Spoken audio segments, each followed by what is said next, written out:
Okay, should we wait for you to come back? Okay. I'll just say we're going to start at 5. Hi, everyone. We're going to begin our program in about 5 minutes. So please find a seat. We'll be beginning in about 5 minutes.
Wait,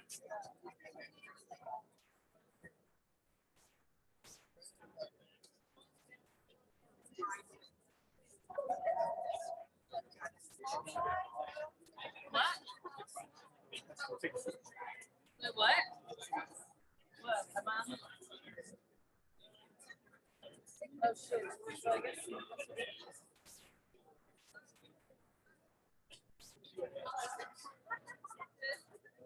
You guys ready to go? Ready to go?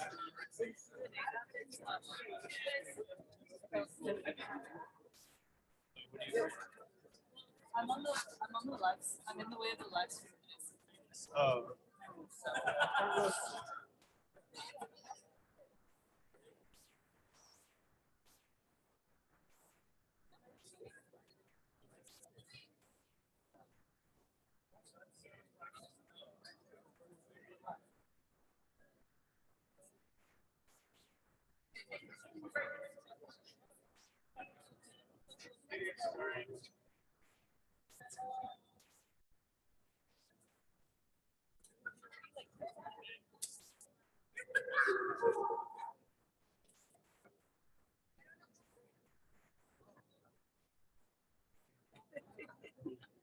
I have some relatively animated ones that from last week.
Hello?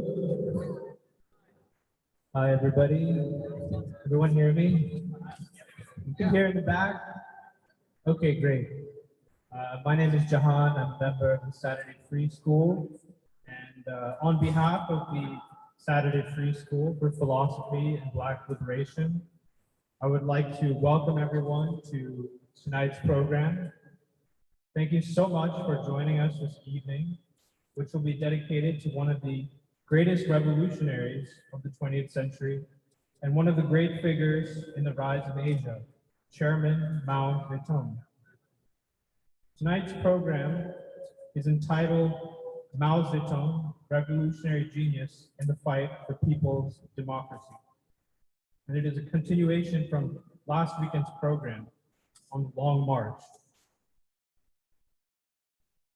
Many of you may have seen the flyers, as well as the t-shirts, which are for sale in the back, which carry an image of Mao Zedong and W.E.B. Du Bois. And this is not by accident. In many ways tonight, we will be seeing the relationship between these two great revolutionaries, these two great geniuses, and their visions for the world. Indeed, we'll be paying Mao Zedong the greatest tribute that can be paid to a revolutionary, which is to be seriously understood.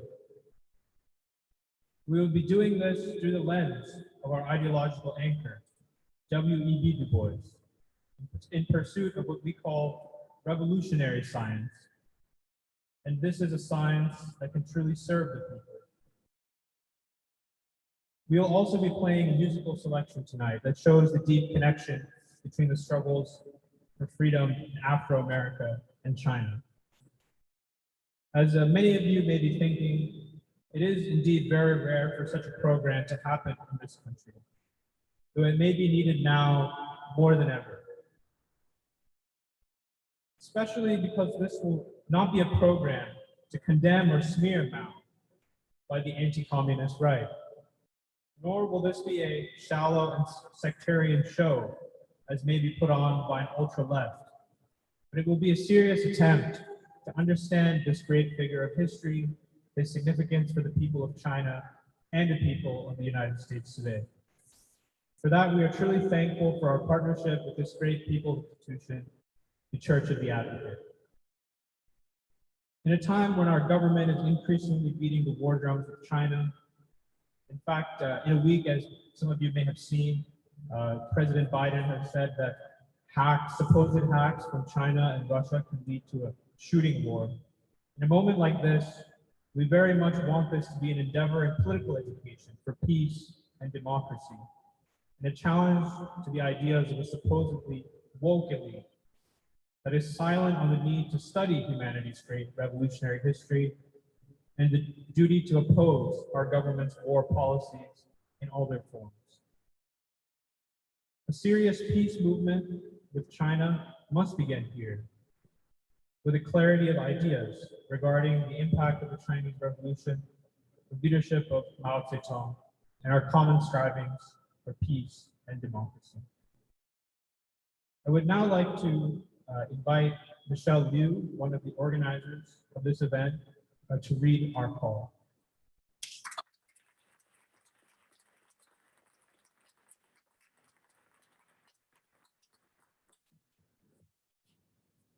Thank you, Jahan, for the wonderful and comprehensive introduction. And thank you, everyone, for joining us in the Historic Church of the Advocate for our programming today.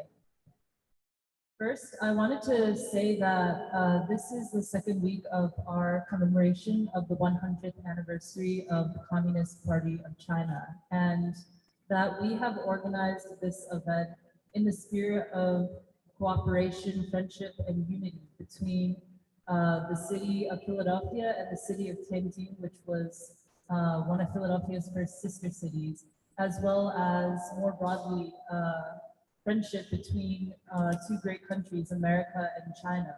And what we see in the history of city is a legacy of the spirit of cooperation as represented by the Philadelphia Orchestra and its historic visit to Beijing in 1973, the Sister Cities Initiative, as well as the traditions of the Paul Robeson House. And it is on this legacy and in this spirit that we continue to promote peace between these two countries who very much need each other in the striving to uplift the world toward democracy and peace. And so with that message, I would like to begin by reading our declaration for this event. A declaration commemorating the 100th anniversary of the Communist Party of China and celebrating our common struggle for peace and democracy. The world is at a historic turning point. The 500-year dominance of Europe and the West over humanity is coming to its end.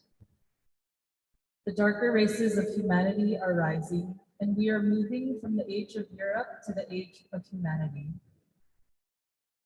At the center of this transition is China, which has, for over 70 years, recorded spectacular achievements in science, technology, eradicating poverty, and building people's democracy. These achievements would not be possible without the Communist Party of China, founded 100 years ago in July 1921. We look upon this event as world historic on its own, but more so because of the events which have come in its wake. The Chinese people's contributions to world humanity are incalculable. We commemorate with most of humanity the founding of the Communist Party of China. We do this in the name of peace and international solidarity of peoples. We call upon the people of the United States in the name of peace, democracy, and peaceful coexistence to join us. On July 23rd, 1921, at the First National Congress, the Communist Party of China was founded. 2021 marks the 100th anniversary of the Communist Party of China, and we in Philadelphia commemorate this historic centenary in the spirit of solidarity with the world's people in these times of war. The great revolutionary Fidel Castro said in 2014, quote, "I feel a profound affection for the Chinese people, an undying admiration because of their millenary history, personal qualities, love of independence and freedom, their heroic struggles in the face of interventions and colonialism, and for the efforts they have made for over 100 years to attain liberation, for the work they are currently conducting, for the great economic successes they are reaching, for the activity, rather the stability they have achieved. For that reason, I realize that China is the country of the 21st century.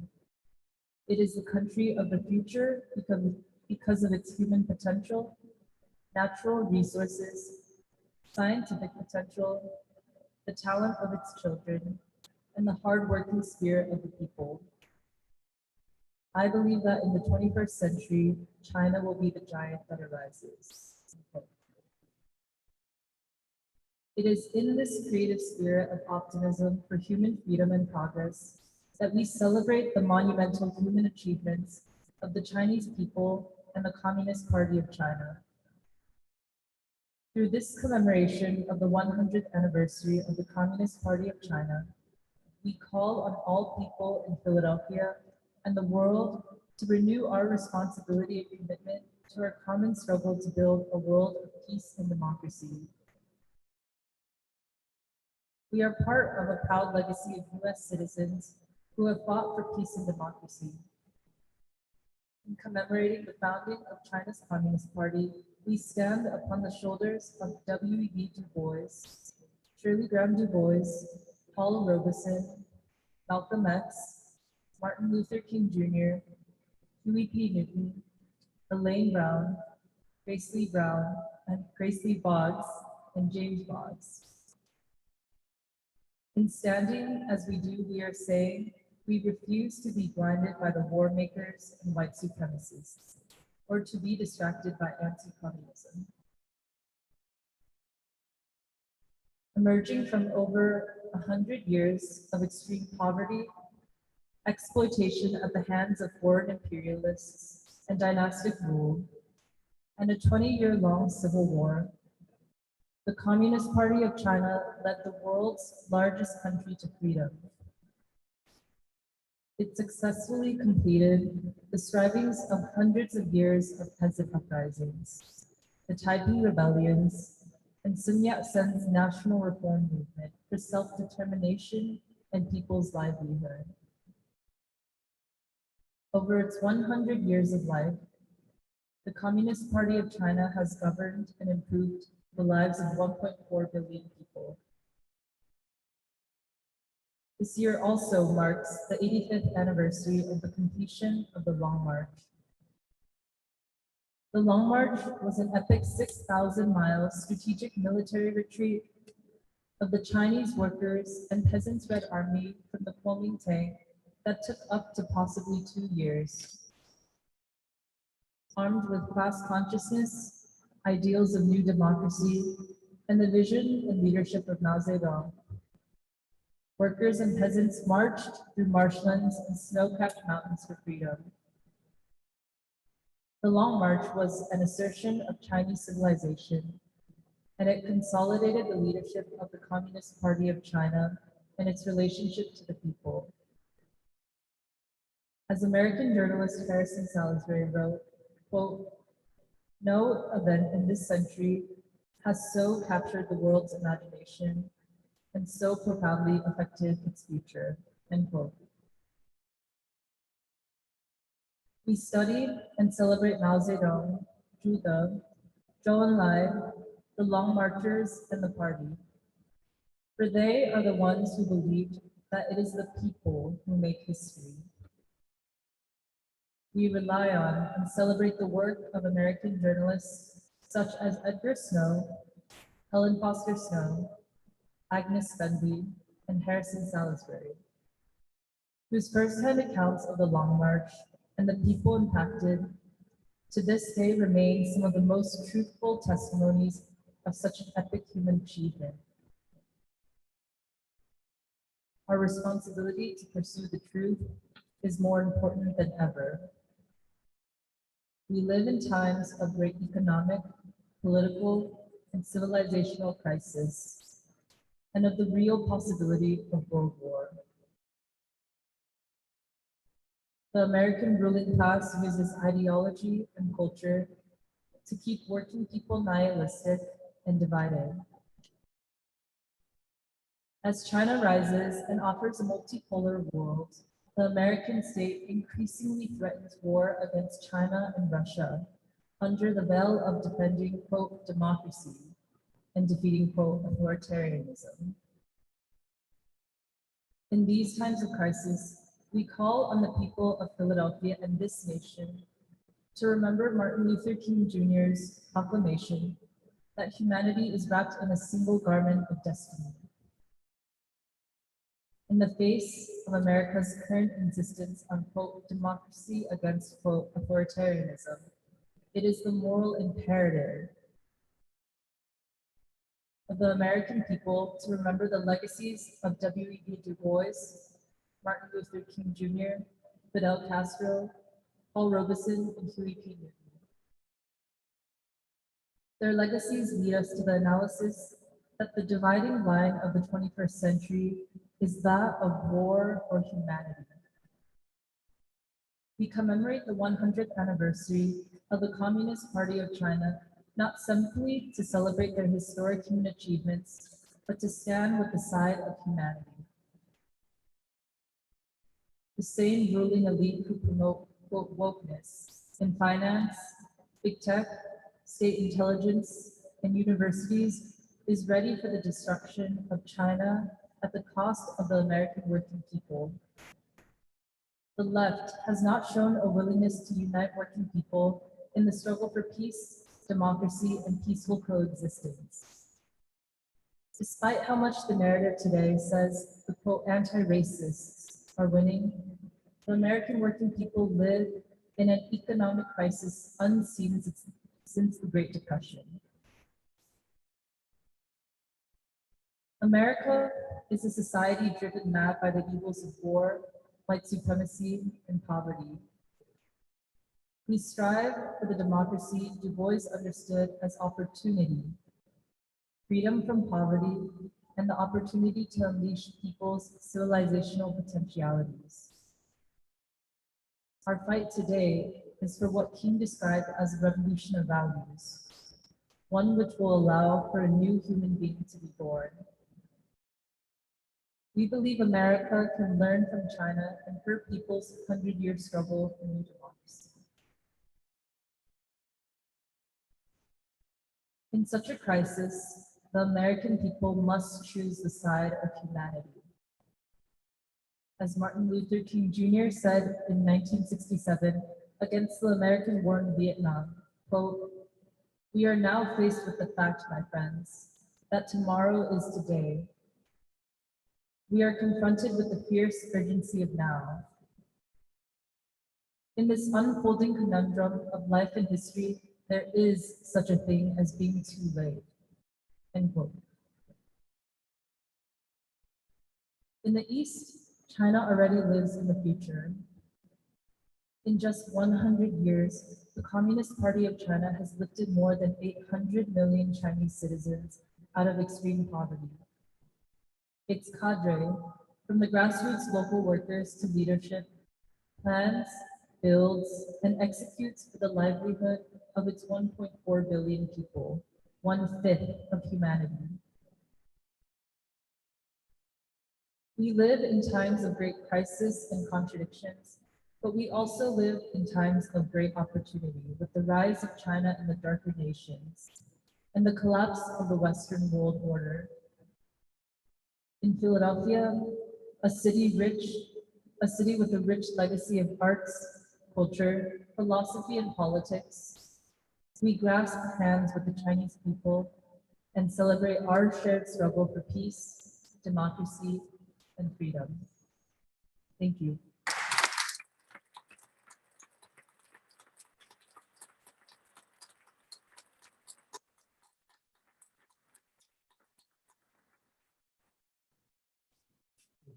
Now like to invite Kathy Jung, a recent graduate in art history and a member of the Saturday Free School, to introduce a musical selection of the great Paul Robeson.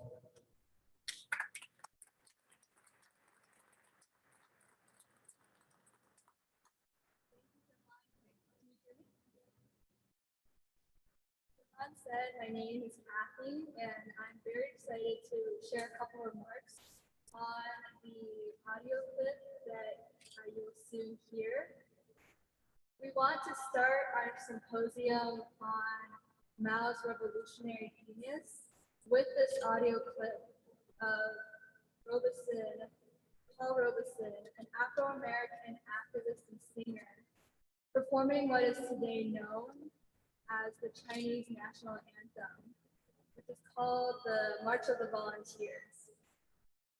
We want to highlight Robeson's extraordinary example of seeing himself as a true friend of the Chinese people and clasping hands with the masses of humanity against imperialism and war. Robeson has deeply inspired us, demonstrating sincere solidarity between the Chinese people and the American people, as led by the vanguard of the Black freedom struggle.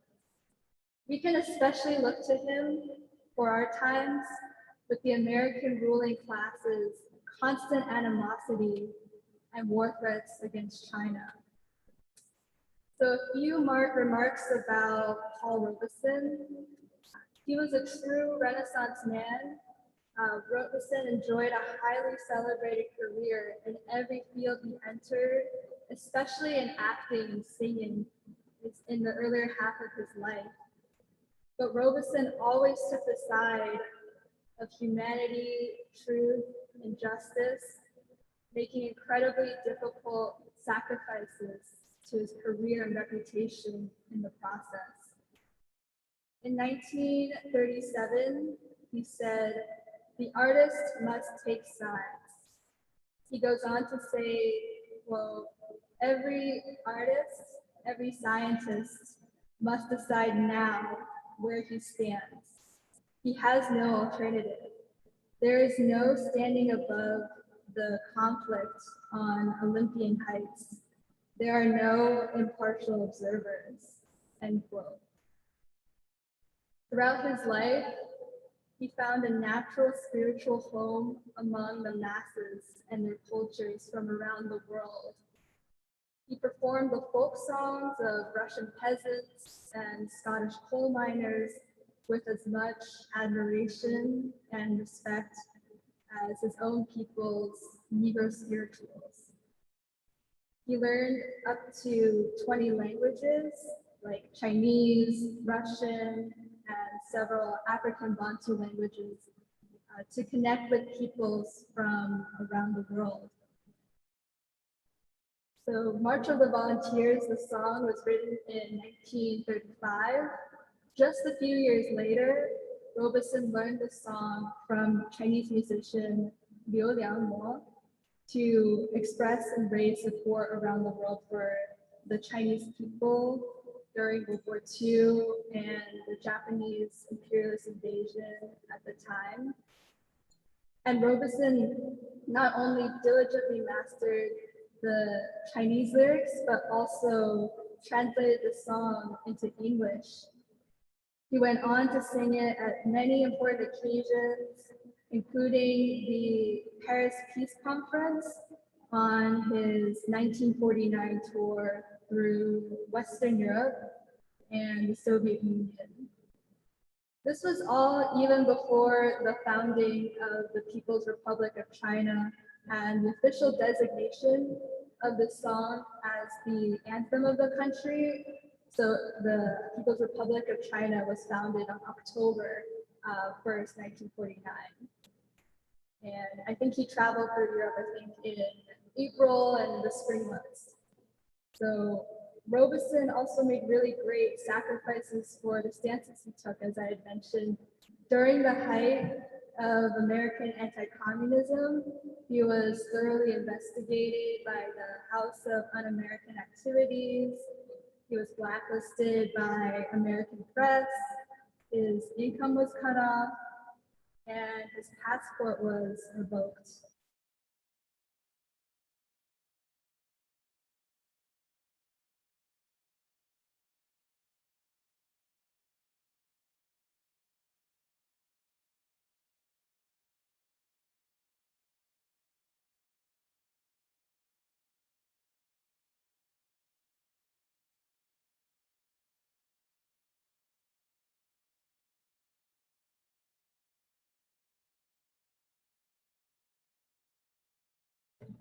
Saying, in the period of the Chinese People's War of Resistance, he's saying March of the Volunteers in the Chinese tongue and supported the war of the Chinese people against the Japanese, end quote. It is through the example of Americans like Paul Robeson that we come to understand the significance of the rise of China and our responsibility as Americans. This responsibility, simply put, is to never waver from uniting with the masses of humanity in the name of building a new world based on peace, justice, and true democracy, and uniting against humanity's enemies of war, poverty, and imperialism. So without further ado, listen to this audio clip.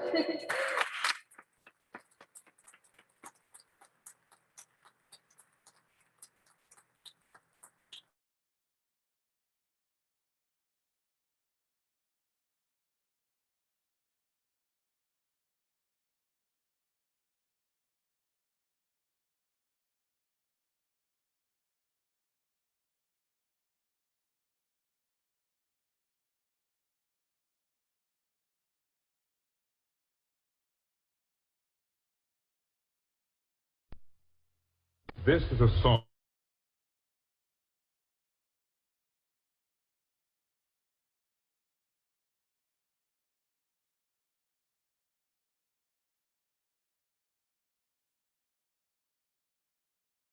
born in the struggle of the brave Chinese people. It begins, Chi Lai, arise, you who refuse to be bond slaves, and ends, Chen Jing, march on. This is a song born in the struggle of the brave Chinese people. It begins, Chi Lai, arise, you who refuse to be bond slaves, and ends, Chen Jing, march on.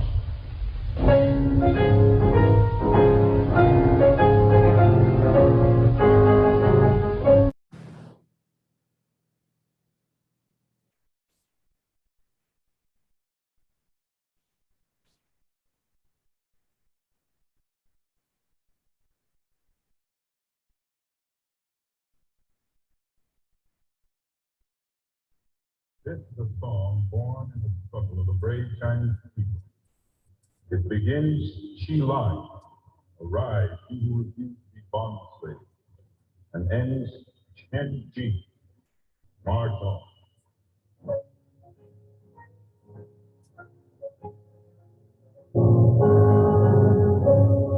Chi Lai，不就往所努力让忙，把我们的血肉铺从我们今日长房，中华民族到了最危险的时候，每个人被迫着发出最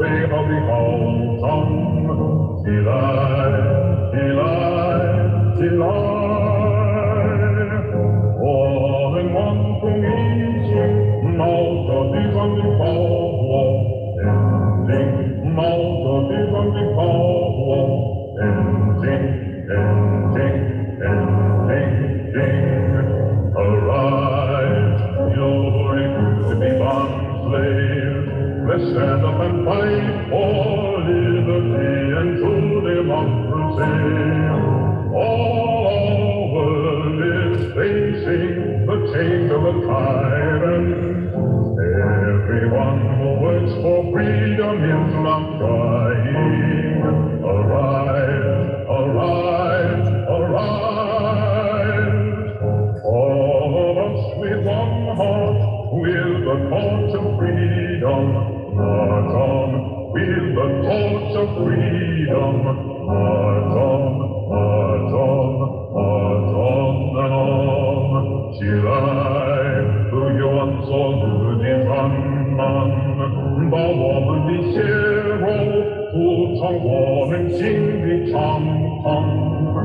中华民族到了最危险的时候，每个人得活着活出最好的好唱。起来，起来，起来！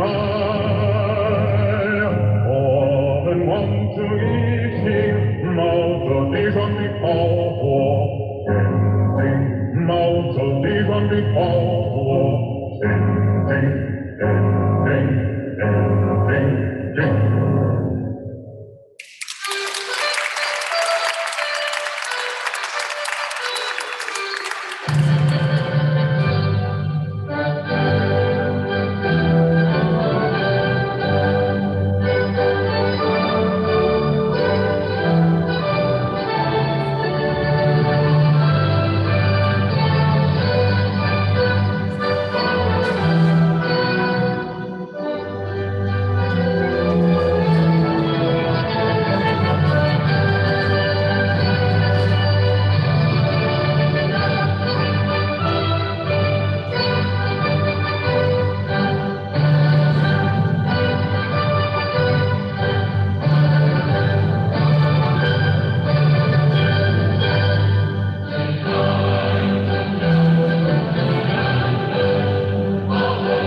We'll now proceed to the panel section of our program this evening. I'd like to invite our panelists, Dr. Montero and Emily.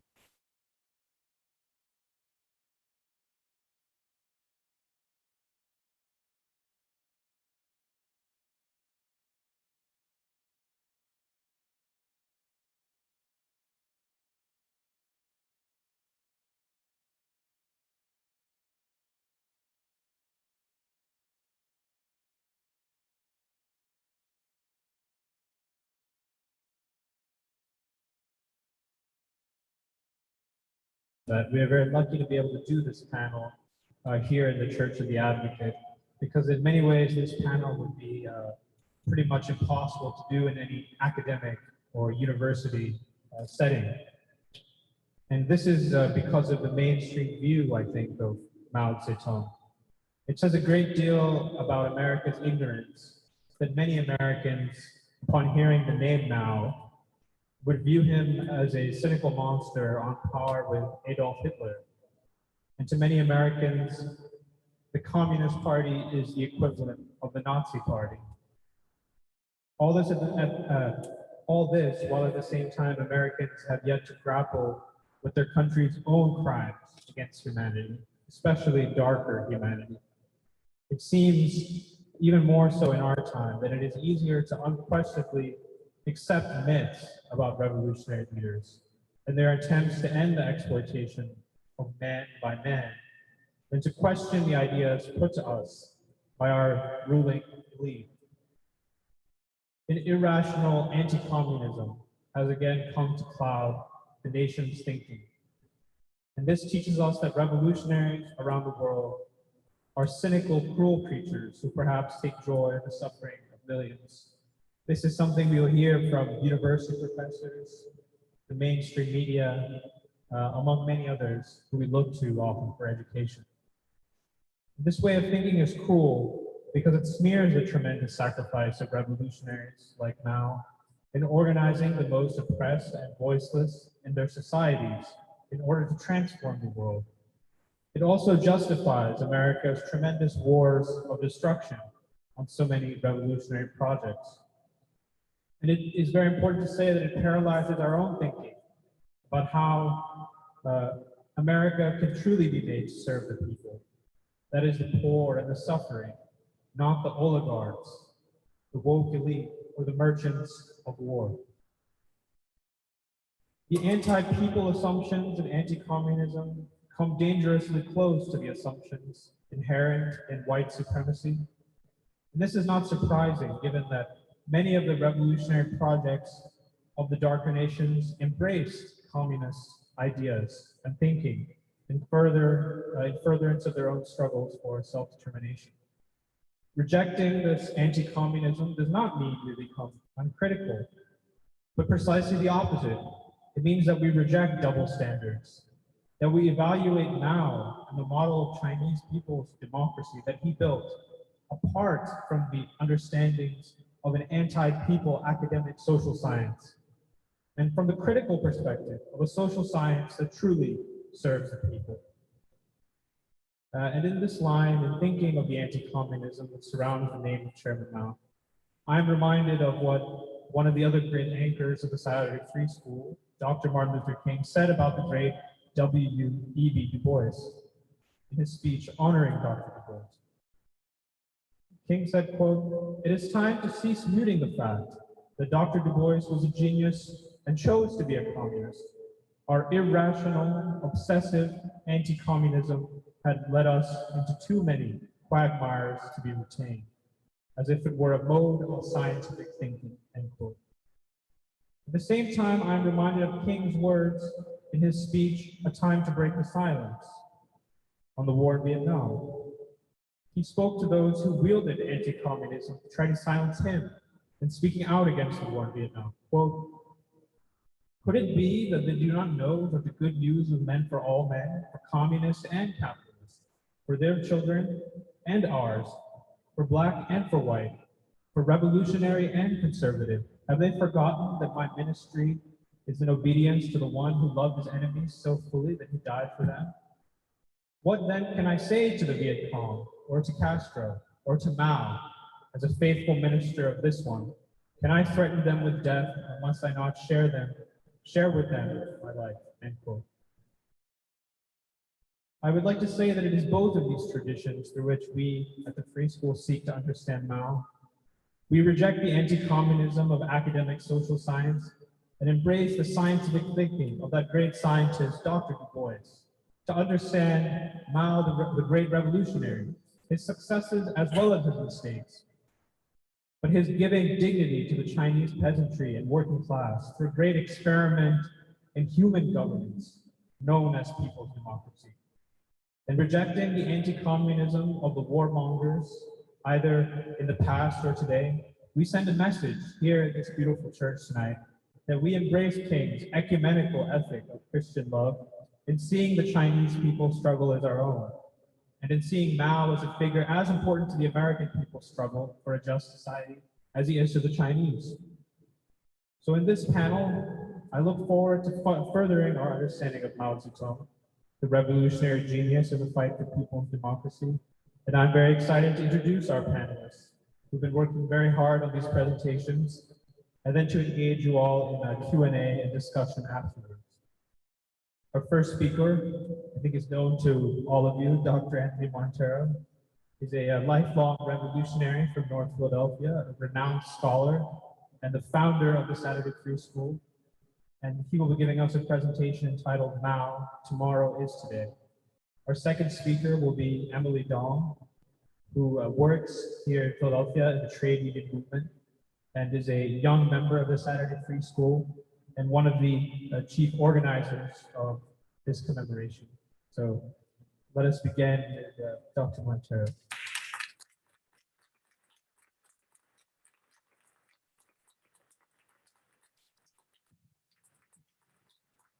Thank you very much. And let me also welcome all of you here. And I think it is quite apparent from presentations that we've already heard this evening and those that we heard last weekend that we in the Free School are filled with confidence about the future, while recognizing that we in this country have many difficult struggles and battles to wage. And that while the future is before us, there is no future without struggle. I'd also like to say before beginning my presentation on Mao, to draw attention to the passing of one of our great revolutionary thinkers, Glenn Ford, co-founder of the Black Agenda Report. Glenn died 2 days ago. He was a real friend of the Saturday Free School and spoke often on panels and conferences that we gave. Glenn was one of the clearest, most principled thinkers in the American political scene, and he will be sorely missed.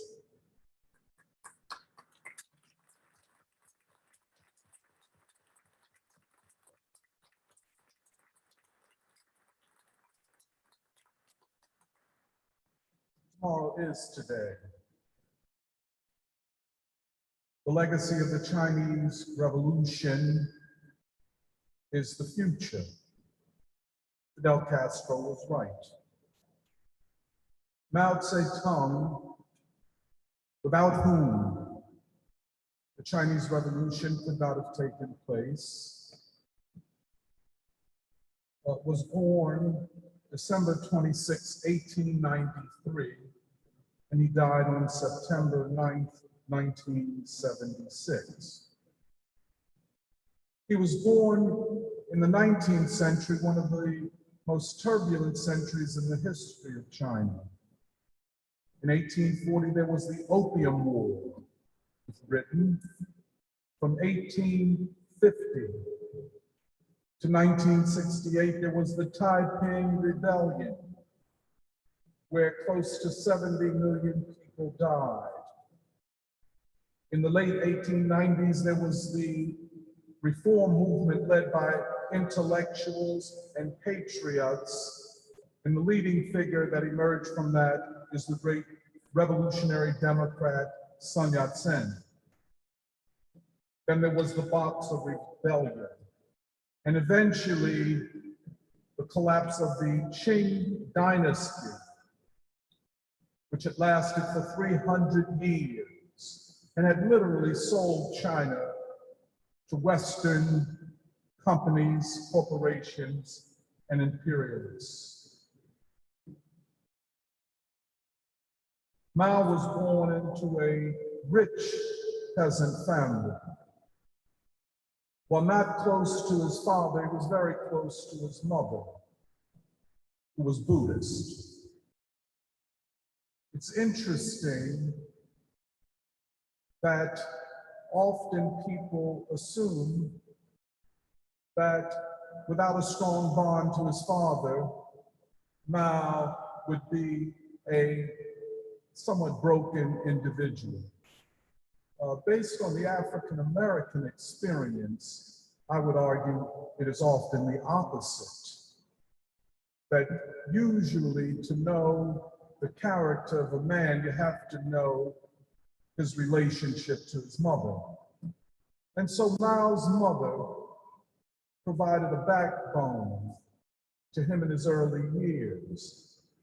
Mao became an intellectual, not because he went to an elite university or, in fact, an elite school. He was pretty much homeschooled.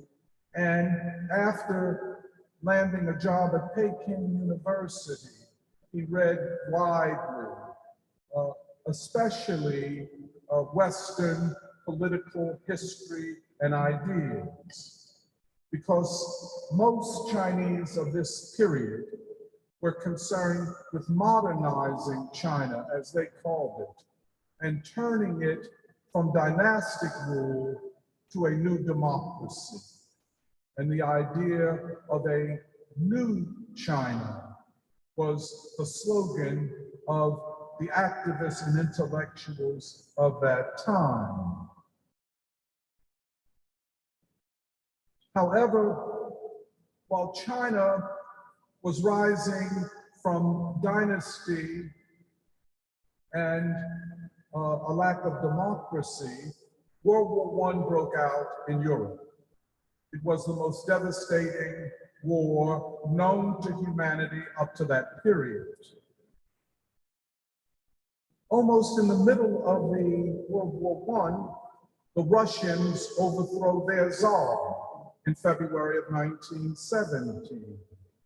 And then in 1919, another intellectual movement known as the May 4th movement kicked off in China.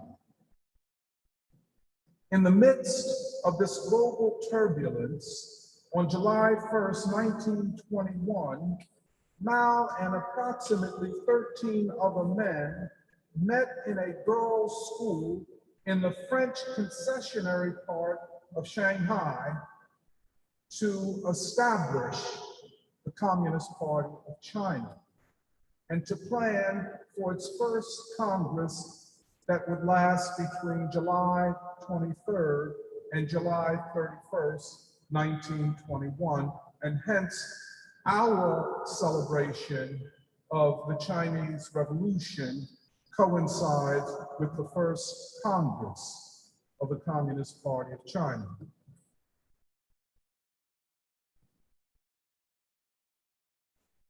The 20th century would be perhaps the most turbulent, violent, and indeed revolutionary century in the long history of humanity.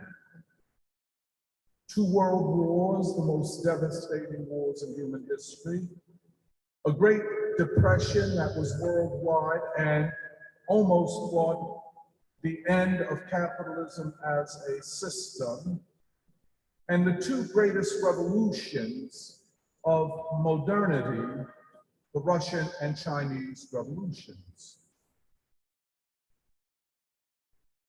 The most important events, therefore, of the 20th century were the Russian Revolution, World War II, and the Chinese Revolution, giving birth to 3 of the most consequential figures of modernity: Lenin, Stalin, and Mao Zedong. The history of the Chinese Communist Party is also a history of deep and profound ideological struggles within the people, the broad peasantry, and within the party itself. One could describe what was going on as an attempt to fit revolutionary science, Marxism, Leninism, to the Chinese situation. Or better put, I think, to find a Chinese essence to the revolutionary process in China, to appropriate to China the experience of the Russian Revolution and the theories of Lenin and Marx. Initially, this led to a deep and profound struggle within the Communist Party over the question of where to find or where to locate the revolutionary agency in China? Was it to be found in the urban centers and the urban working class? Or was it to be found in the countryside and among what was at least 80% of the Chinese population, the peasantry? Between 1926 and 1928, a civil war broke out between the Nationalist Party and the Communist Party. Sun Yat-sen had recently died. Another figure, Chiang Kai-shek, who did not share Sun Yat-sen's revolutionary democratic views, became the leader of what was called the Kuomintang, or the KMT. Chiang Kai-shek immediately launched a war centering in Shanghai against the Communist Party, leading to the massacre of thousands of them. Almost deciding the question of where to locate the revolutionary struggle in China, Chiang Kai-shek, through this massacre, literally decided it for the communists, that it would be the countryside and the peasantry. Hence, young revolutionaries and communists went to the countryside, setting up what were called Soviet or red areas, which in effect revolutionized the countryside, freeing the peasants, redistributing land, liberating women, and creating new political institutions and structures. This was viewed by Chiang Kai-shek and the Kuomintang as a threat to their power. And thus, they entered upon at least 5 wars to exterminate the communists and what was then emerging as the Red Army. Now, for many people, the idea that linked to the Communist Party was an army known as the Red Army, or the Peasants and Workers' Red Army. That would suggest that China and the Communist Party were committed to militarism. I don't think that was the case at all. But as Mao would say in the 1920s, in China, power would come from the barrel of a gun, which meant that because of the strategy and tactics of the enemies of the communists, they had no alternative.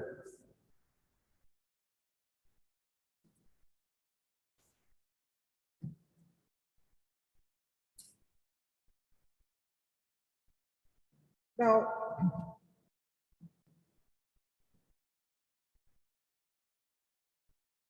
just one other note on the rural Soviets. They were liberated areas. They fit into Mao's overall concept of the liberation struggle as a revolutionary struggle. And I would just remind you that China was not a liberated country at this time. It was an occupied country. It was a semi-colonial country. It was a semi-feudal country.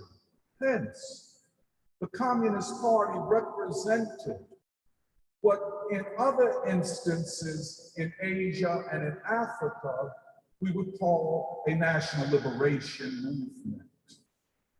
The Chinese Revolution, at its essence at this moment, was a national liberation movement, and hence it sought to win the majority of the Chinese people, 1, to trust the communists, and 2, to believe in their own agency in freeing themselves and their nation to begin the building of a new China.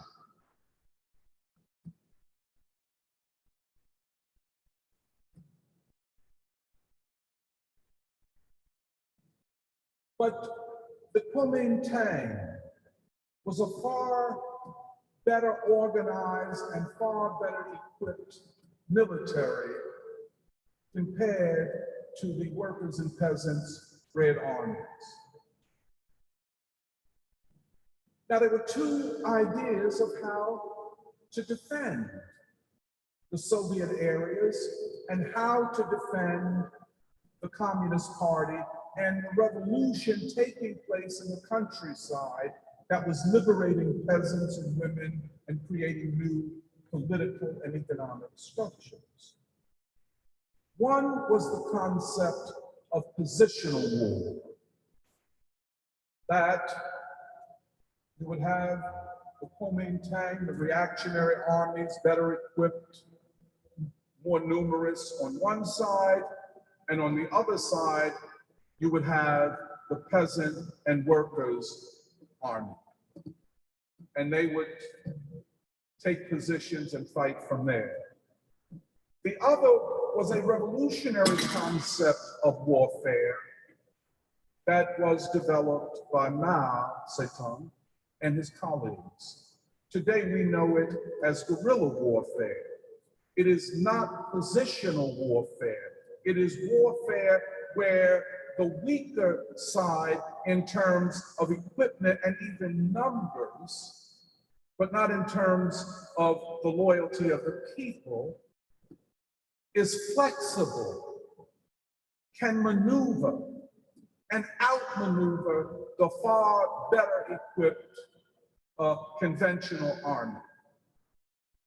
Thus, Mao Zedong develops the concept we take pretty much for granted these days because it was applied in Vietnam, it was applied in Cuba, it was applied in the Congo, it was applied in Angola and other places, what we call people's war. Don't allow the enemy to encircle you and pin you down and exterminate you. One of the strategies in Mao's concept of warfare was the Long March. How do you break out of an encirclement designed to exterminate your forces? And what they decided is they would enter upon a long march, and at the time of its initiation, they had no idea how long it would be. But they would march literally from the south central part of China to more remote areas in the northwest. That from there, they would regroup. They would establish liberated areas from which they would, one, defend themselves and ultimately confront, at this period, the Japanese occupiers. They would call upon the Kuomintang even, who had attempted to exterminate them, to join them in a united front of national salvation and national liberation from Japanese occupation. The Long March, which we looked at last weekend, was extraordinary and unique in human history. It is comparable to marching twice across the United States. It was 6,000 miles. The first contingency, led by Mao and his colleagues, was composed of upwards of 100,000 people. At the end of it, only 30,000 survived.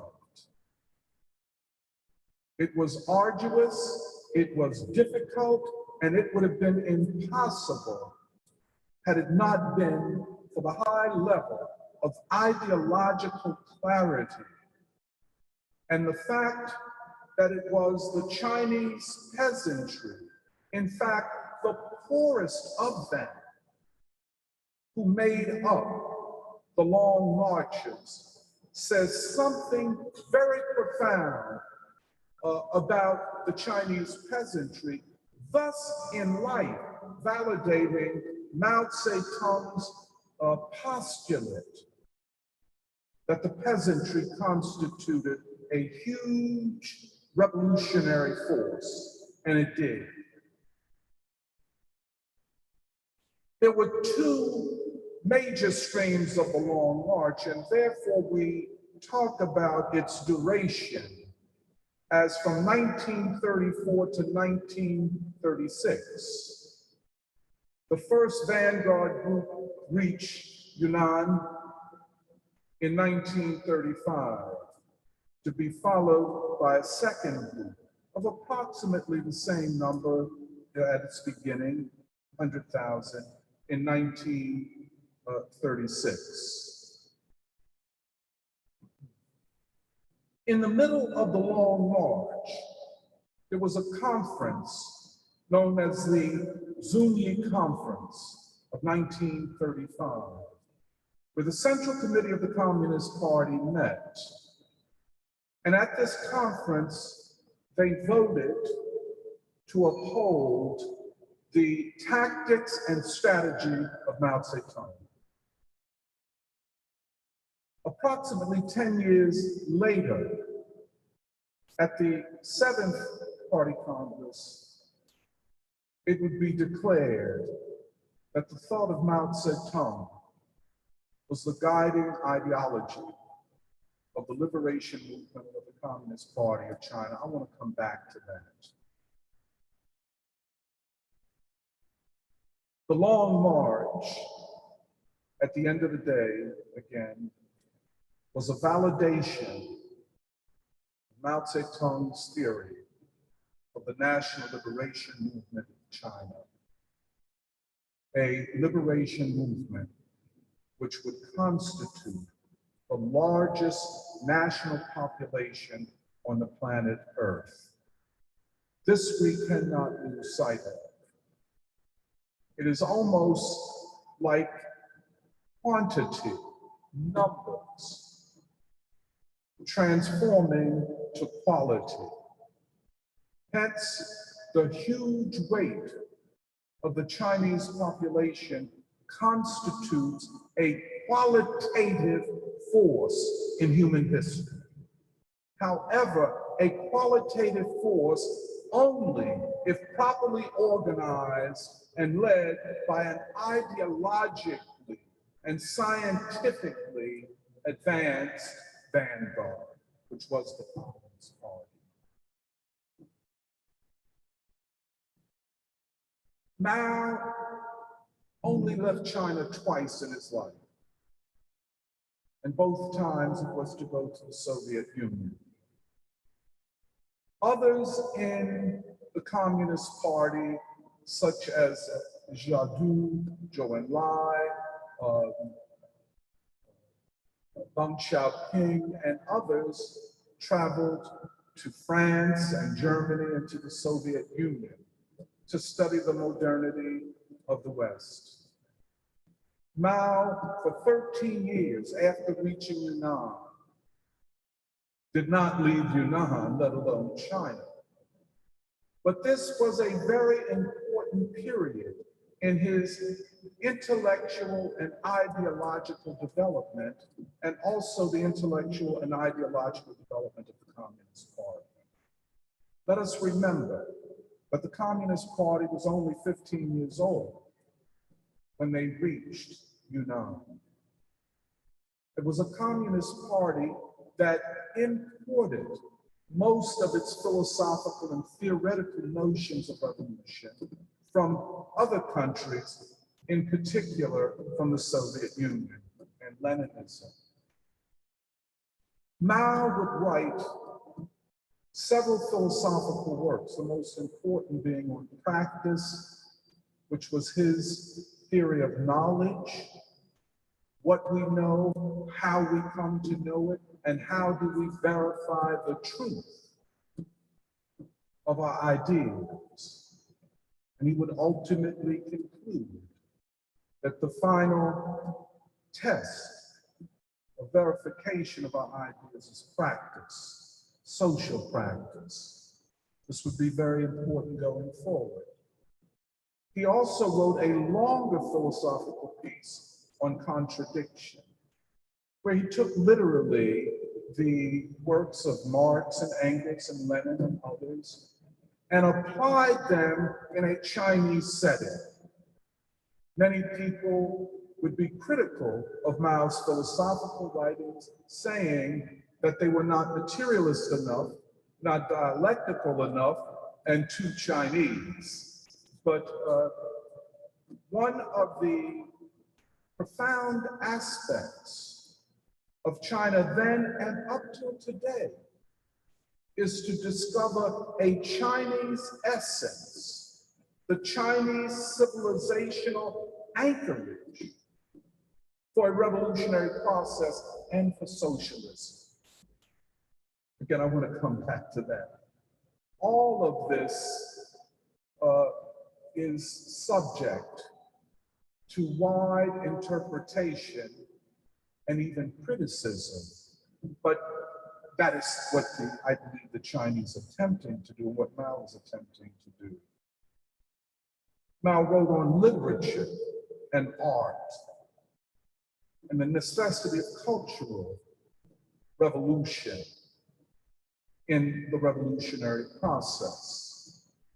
That it was not just as anarchists and ultra-leftists and even mechanical materialists and dogmatic Marxists would argue that it was just a matter of, quote, class consciousness. Mao understood that culture and literature and art were a profound part of any revolutionary process. But not any art, not any culture. He would rail against bookishness and book, as he called it, book worship. Today we call it academia. That was a joke. He would always say that art and literature must reflect and manifest the strivings of the people, of the poor, of the oppressed, that poetry, that painting must look to the future, but must have, as he would say, a Chinese essence. He wrote on political questions such as the United Front. What would it mean, and how should the Chinese Communist Party enter in to coalitions and united fronts with forces who did not share all of their ambitions and strategies for the future? Could they unite with the party that had attempted to exterminate them in the interest of defeating the Japanese occupiers? As Mao put it, if we don't have a country, where do we build socialism? So it was, in a sense, a necessary evil. But at the same time, he would say that in calling for unity with the Kuomintang, the Communist Party was showing to the Chinese people their faithfulness and commitment to saving the nation from being partitioned and divided between imperialist governments.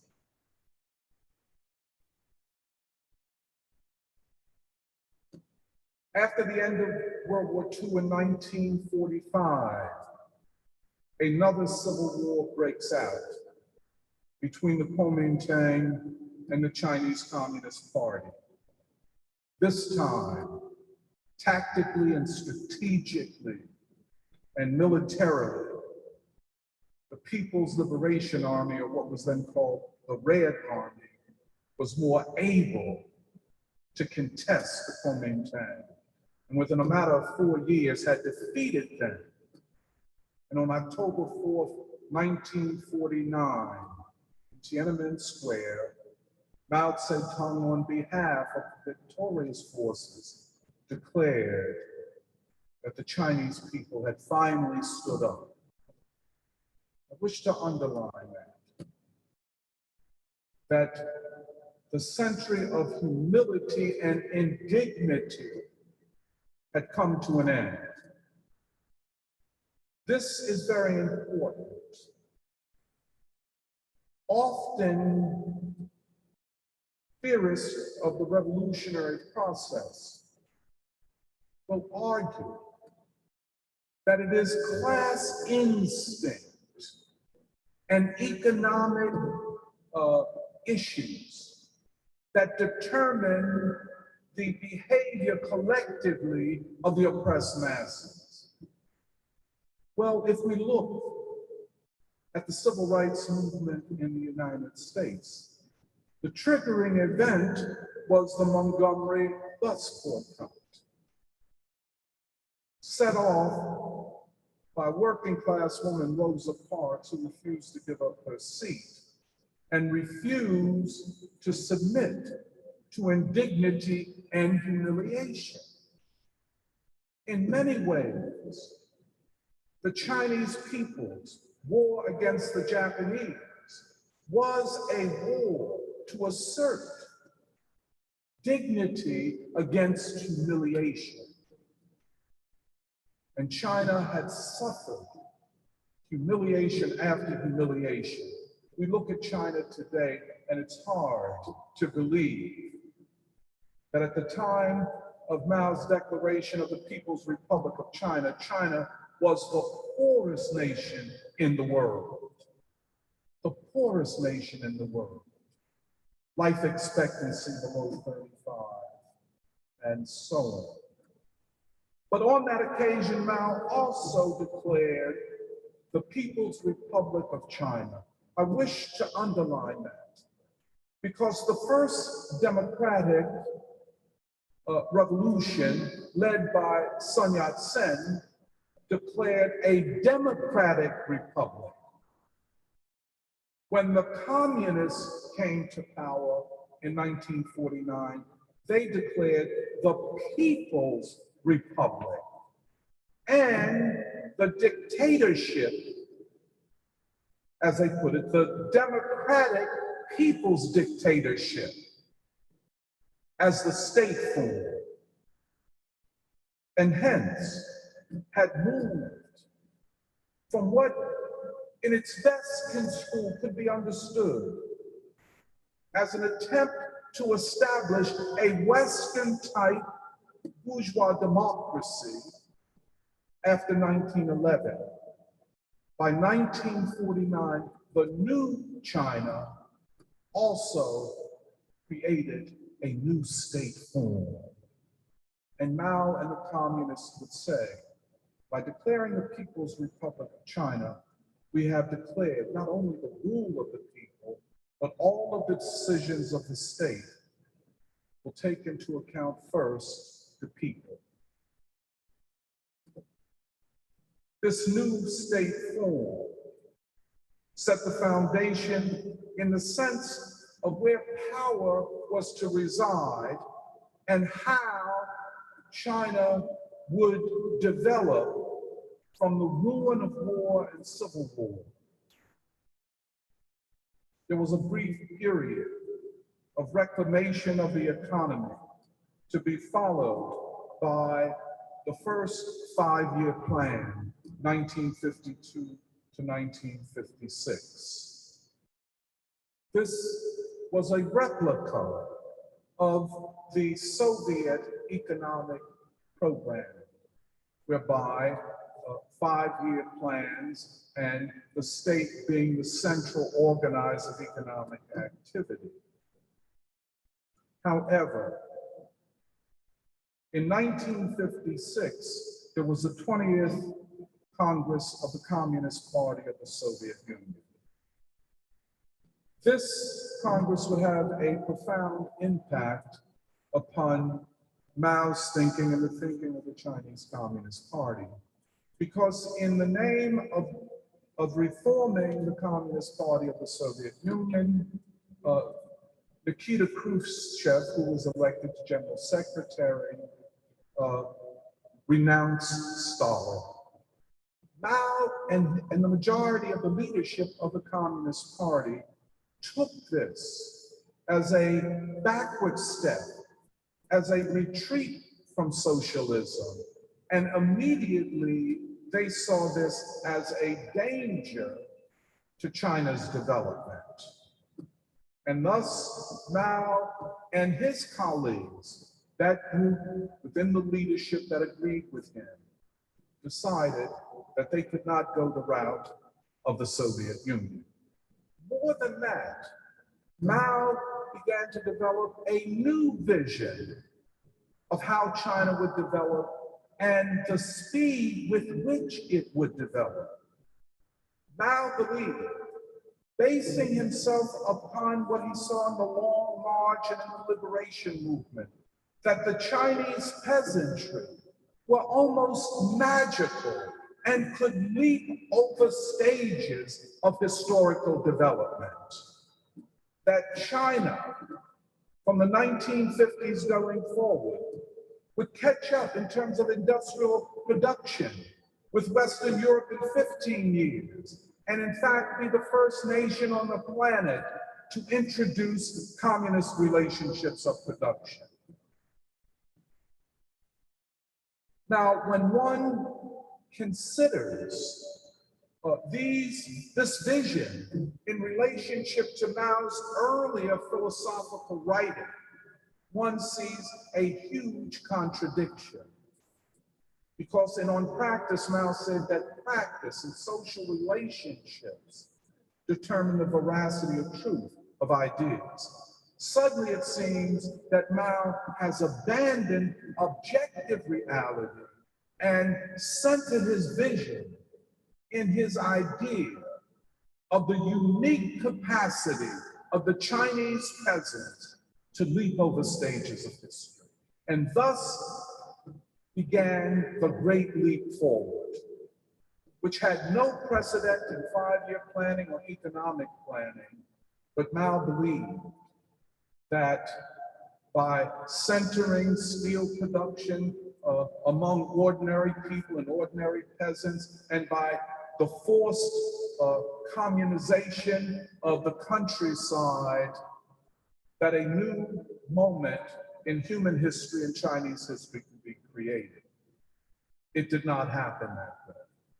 In fact, the Great Leap Forward was a tremendous failure. Mao and his colleagues would contend that it was not because the idea was wrong, but because it was sabotage, because people like Deng Xiaoping and others who opposed Mao's vision did not go along with it in practice. Mao would, as a result of that failure, retreat from government, although holding on to his position in the Communist Party. But he would return, some would say with a vengeance, in 1966, with what we today call the Cultural Revolution, but what was then called the Great Proletarian Cultural Revolution.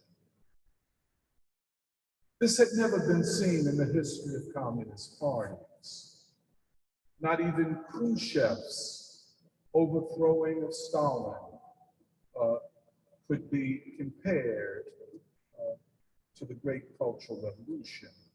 It was an all-out attack upon the leadership of the Communist Party and of the state.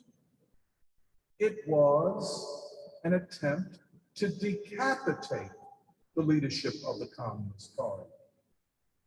This would only be repeated one other time in history, and that is with Mikhail Gorbachev and the Soviet Union in the 1980s and early 1990s, where he, in fact, entered upon a project of liquidating the Communist Party of the Soviet Union and was successful. Emily will talk about the Cultural Revolution. Just to say one thing, the communists in China came close to losing it all. Something close to a new civil war broke out. And it was only because of the People's Liberation Army and its loyalty to the state that the most extreme elements of the Cultural Revolution were put down.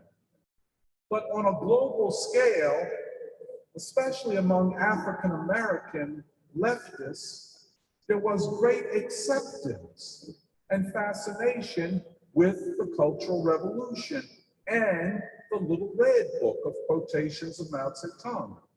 In fact, the second wife of W.E.B. Du Bois, Shirley Graham Du Bois, herself joined the Red Guard.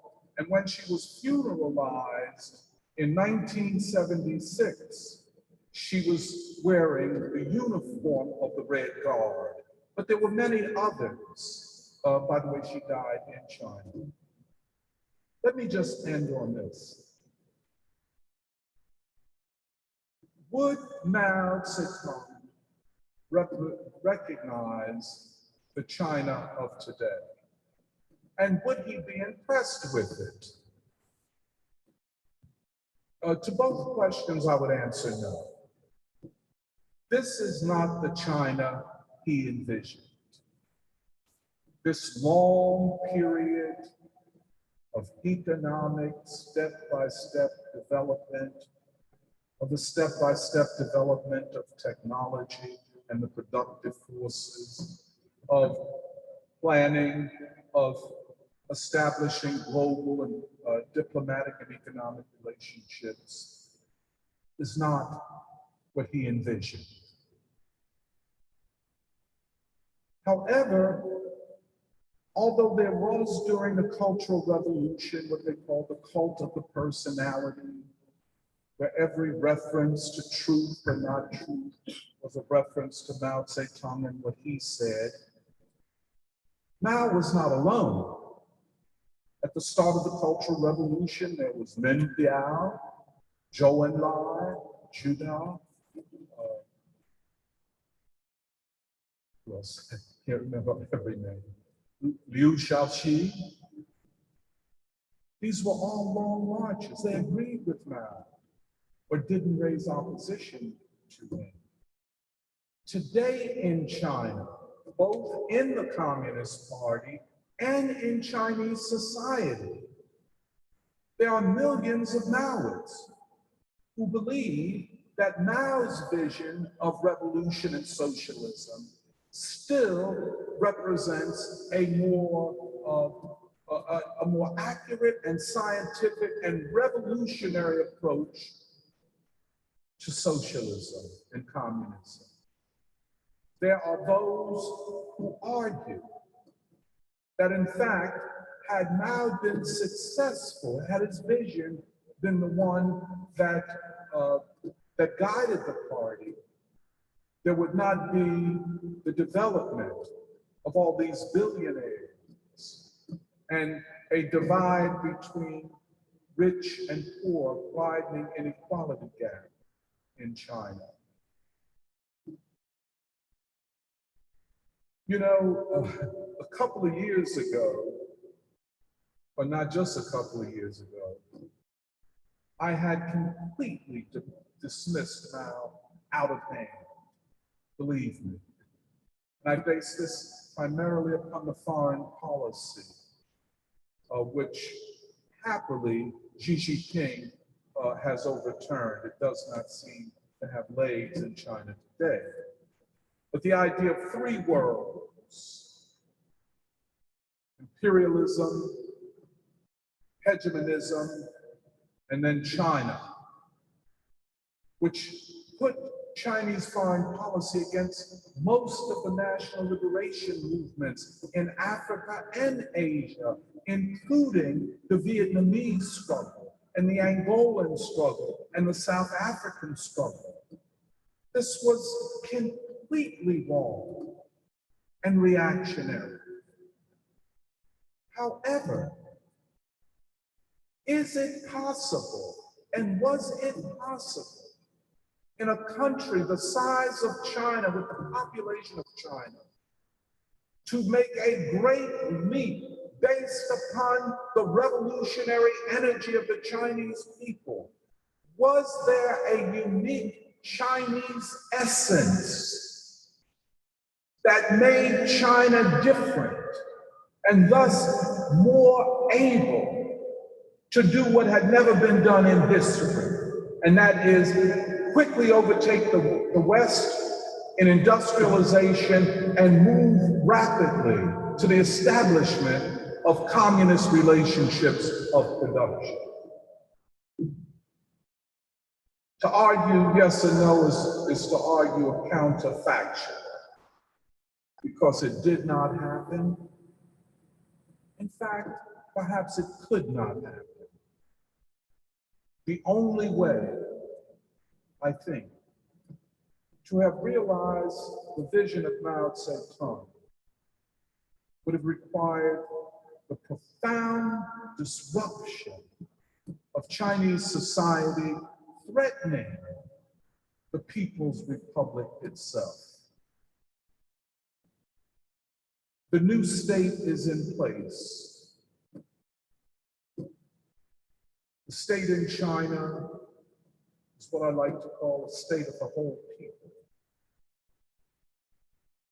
It is more similar to what Rousseau called the general will. Chinese Communist Party has a social contract with the Chinese people. It lives up to that contract more in China than the government of the United States. The government of the United States does not have a social contract with the American people. We're at a turning point. I agree with what Johan said. We celebrate China's Communist Party in order to understand China. And we want to understand China, where 1 in 5 human beings live, in order to understand the future of humanity. Thank you very much.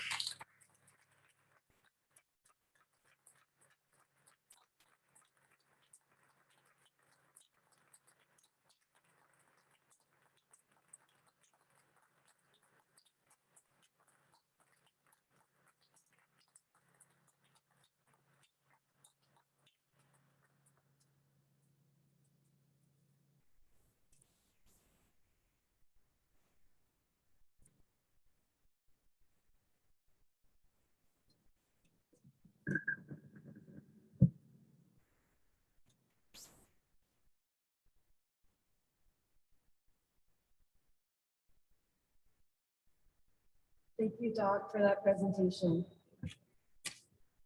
That to follow. Before I talk about the Cultural Revolution, I wanted to go back to Paul Robeson. Partially to just share a story about that I think is relevant for us being in the Church of the Advocate today. A few years back, I went back to Beijing because my grandma was close to passing away. And at that time, Jake and Serafina were practicing the Chinese national anthem. And so I played their rendition for my grandfather to get his advice on the pronunciation. And my grandmother's nurse, because my grandmother was so sick, the nurse came out and she said, "I know that voice." Because she wasn't that old. She wasn't from a generation that had heard Paul Robeson's rendition firsthand. It's because Robeson's voice and his legacy carried on in China. And I share that story because these bonds of unity do not die fast and they do not die easy.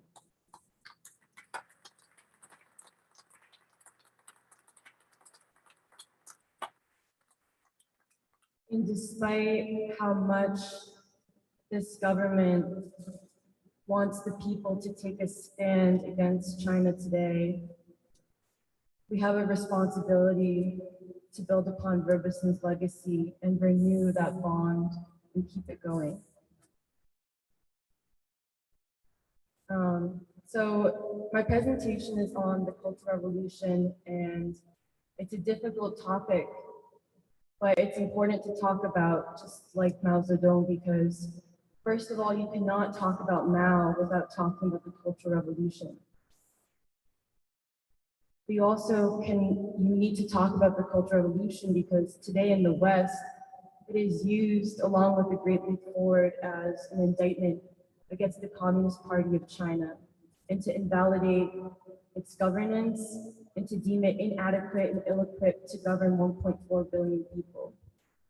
And so I think it's important, and my presentation will mainly focus on trying to understand what happened, but also understand it from the perspective of the Chinese as best as we can, especially since there is so much misinformation, and it is very difficult to talk about the Cultural Revolution and get the facts straight. So I want to make it clear that the source I'm using for my presentation is the 1981 assessment of the Communist Party of China after Mao, Zhou Enlai, and Zhu have all passed away, and the Gang of Four have been imprisoned and are on trial. This assessment is called Resolution on Certain Questions in the History of Our Party Since the Founding of the People's Republic of China.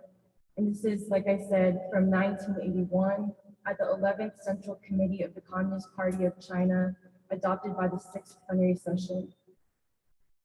It's also not just focused on the Cultural Revolution. It's actually a very long document that I recommend reading if you're interested. When I found it, I called Doc and I was so excited. I said, I'm embarrassed to tell you that it's almost like I was hungry and my satiation has been satisfied or something. But the resolution consists of 28 years before the founding of the People's Republic of China, 32 years since the founding of the People's Republic of China and their evaluation.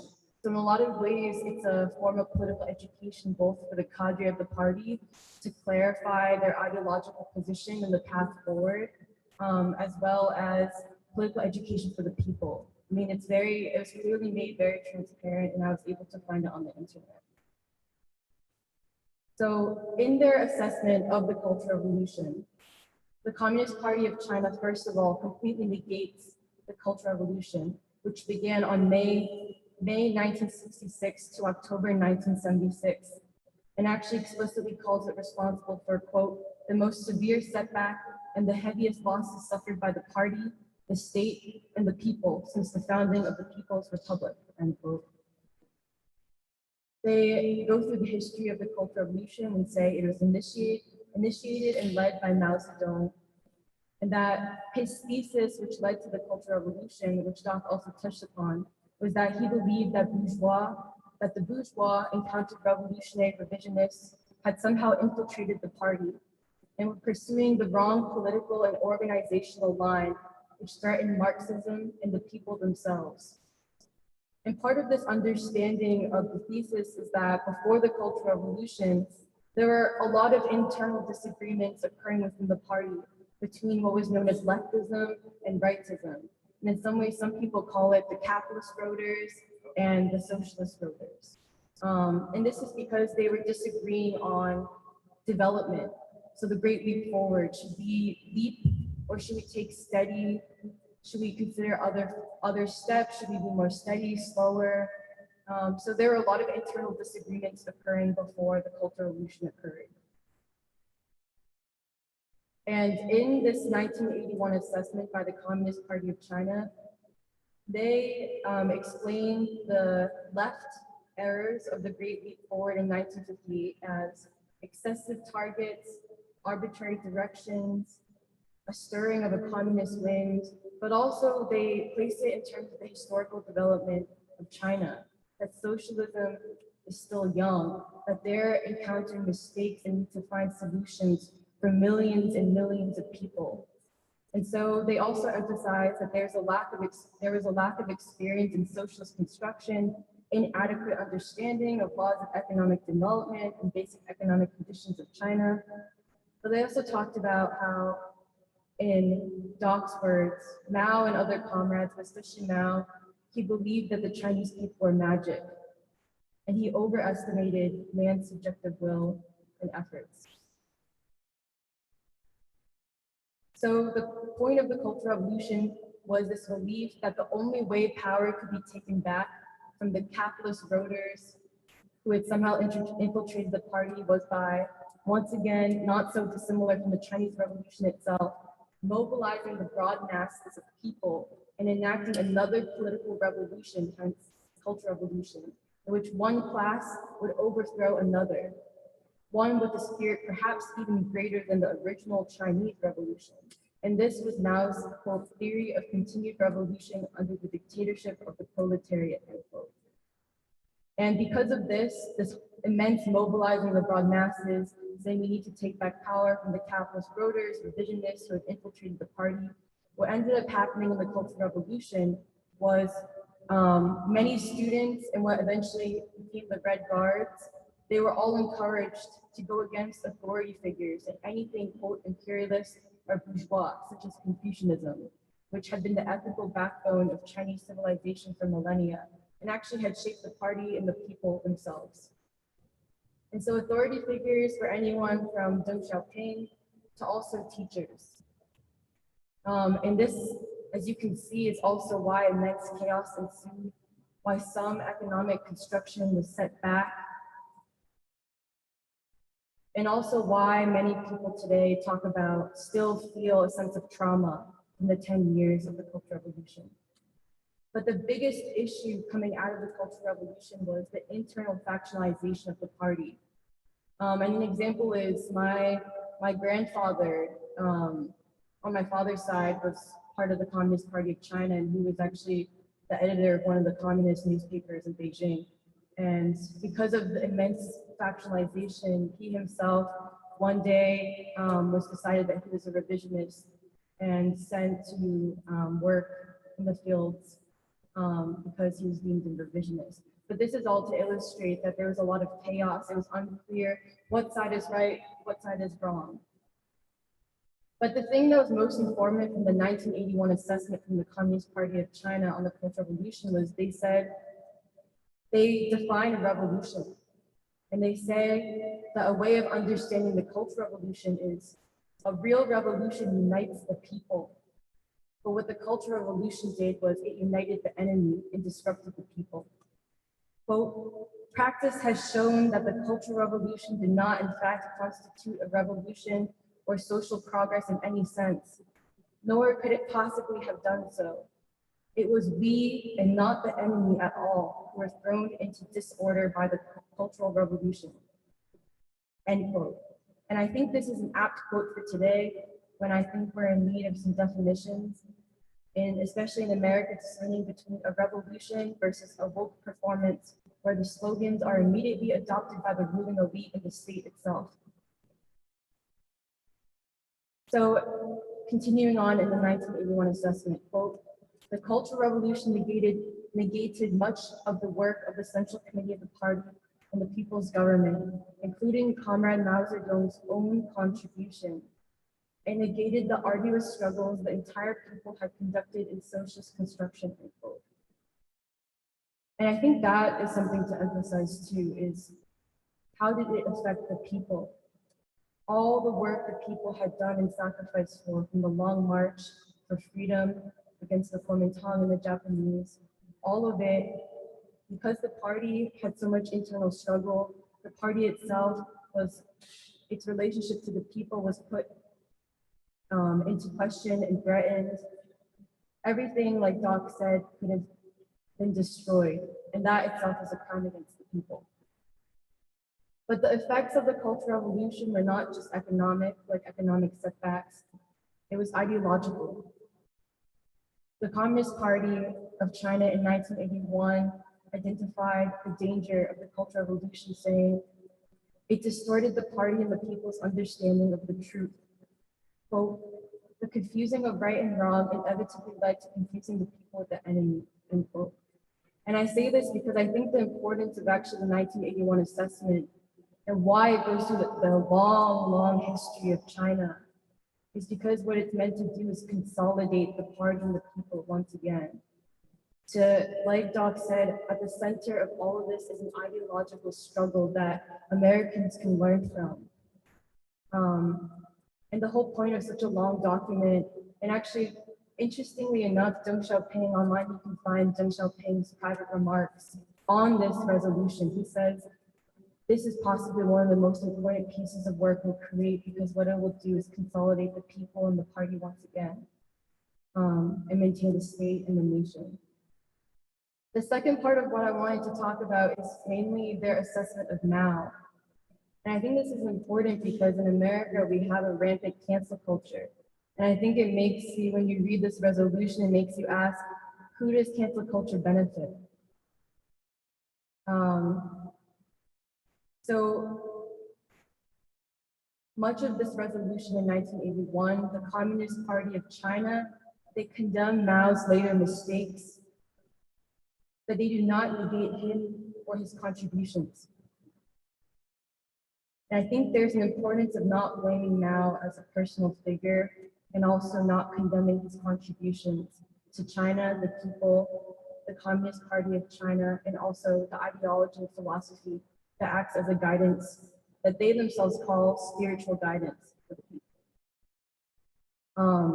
This would also be very ahistorical to blame just Mao, and it would only confuse the party and the people more. Actually, interestingly, Deng Xiaoping, he even says, even though he himself was called a revisionist multiple times, he himself says, I would like to take responsibility for this period because I was on the central committee at the time when all this happened, and I share responsibility with Comrade Mao because I could have rectified the situation. We all could have. From the 1981 assessment quote, although Comrade Mao Zedong must be held chiefly responsible, we cannot lay the blame for all those errors on him alone. During this period, his theoretical and practical mistakes concerning class struggle in a social society became increasingly serious. His personal arbitrariness gradually undermined democratic centralism in party life, and the personality cult grew graver. The Central Committee of the party failed to rectify these mistakes in good time. But I wanted to take note that the communists, at the end of the day, the Communist Party of China, what they identified the mistake, and this is an ideological mistake, not a personal indictment of Mao's qualities, is they say that the mistake Mao made was he believed that they were once again in a period of class struggle, and that the principal contradiction of this time was against different classes. But actually, what the Communist Party of China believed the principal contradiction of this period to be was the needs of the people versus the backward productive forces still happening in China. And so the focus would be, we need to unite and develop economically, develop our productive forces and be able to provide for the people. Especially because at this point it had been, my math is not very good, it had been decades after the founding of the People's Republic of China and what they identified as the basic completion of socialist development in China. So the principal contradiction cannot be class struggle. And so that is why it was such a mistake to encourage all these young people to try to left and right identify who are the bourgeois who are ruling China, when actually the principal contradiction is how are we going to develop this nation to protect ourselves against imperialism and to protect our self-determination.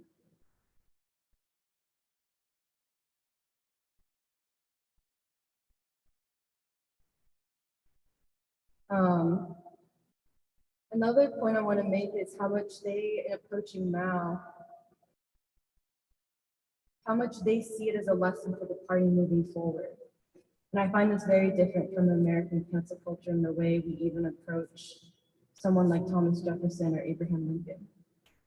Quote, from the Marxist viewpoint, this complex phenomenon was the product of given historical conditions. Blaming this on only one person or on only a handful of people will not provide a deep lesson for the whole party or enable us to find practical ways to change the situation, end quote. And from Deng Xiaoping, he says, quote, "What is most important is the question of systems and institutions," quote. And this is where Deng even blames himself and says, I too am responsible. It is not just Mao, there's other comrades involved, careerists, but it's also the importance is the central committee, and that has to always be ready to save the people. But the other important part of this resolution in 1981 is they reaffirm Mao's contributions to the Chinese Revolution and explicitly clarified for the party and the people that Mao's contributions far outweigh his mistakes in his later years. And this is the type of information that I think is really missing from both, just outright propaganda, but also I think even misinformation about the Chinese Revolution, how much people want the Chinese Revolution to be a stain on the CPC and also China. When in this resolution, they're clarifying mistakes and achievements of Mao. And I won't get too much into it because I think Doc did actually a much better job than the resolution itself explaining Mao's contributions. I will say my favorite part of the resolution is where they spend like, I don't know, maybe 10, 20 pages specifically listing out every single speech by Mao they believe is worthy for young cadre to read. Again, I think it's important how much they treat all of this as political education. But my favorite part is when they talk about culture and they say one of Mao's greatest contributions is saying that culture is a reflection of the politics and economics of a society. And that intellectuals and artists must identify with the peasants and the workers. There is a question of, quote, for whom? And that is a question of principle. Serve the people, be highly responsible in revolutionary work, wage arduous struggle, and fear no sacrifice. Another thing that I think is relevant for us is they lift up Mao's principle, unity, struggle, unity through struggle. And the reason why they also discern how important Mao's philosophic and ideological contributions are to history, but also in guiding the cadre forward, is because in some ways the Cultural Revolution actually went against everything Mao Zedong thought was. So the path forward, and this is the most important part, I believe, how they try to analyze history and move forward and tell themselves, we will not make this mistake again.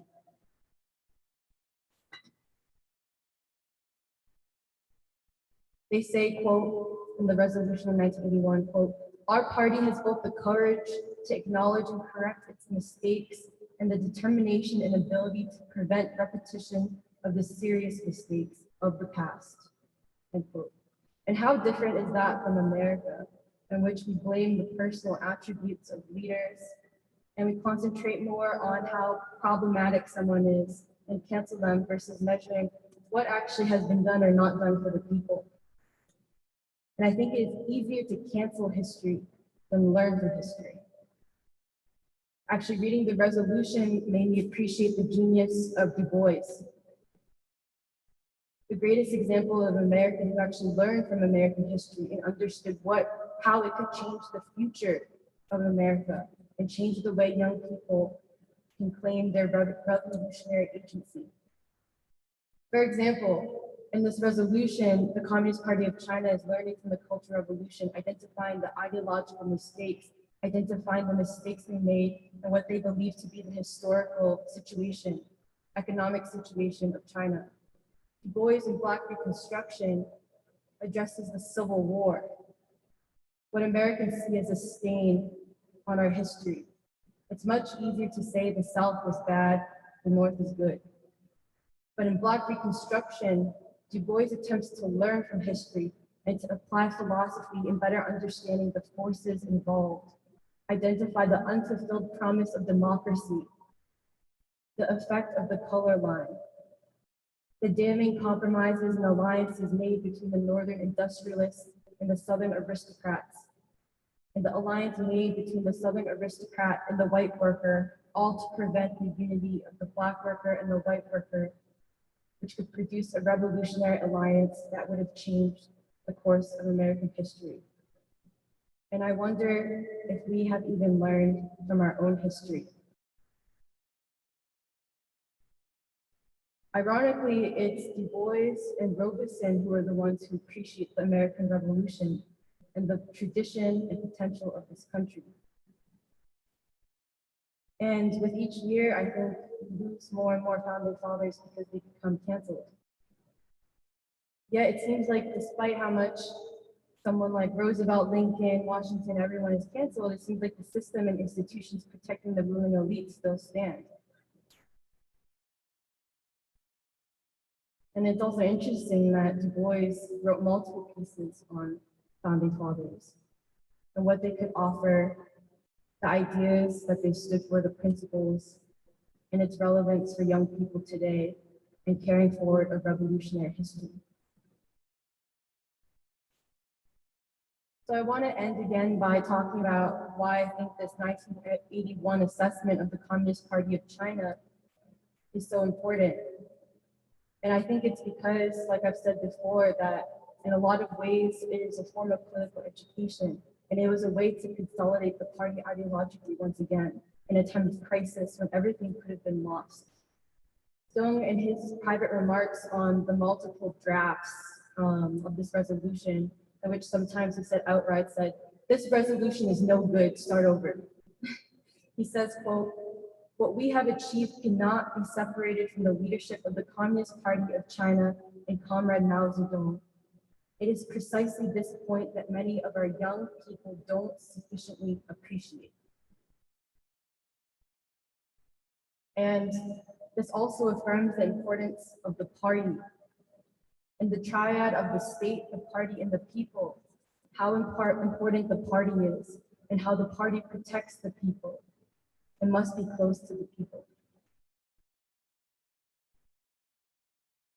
Deng Xiaoping even makes the point to illustrate the importance of the party and to consolidate and stay strong to unify and unify through struggle. He says that although the party suffered from internal conflicts during the Cultural Revolution, the party still existed during this time.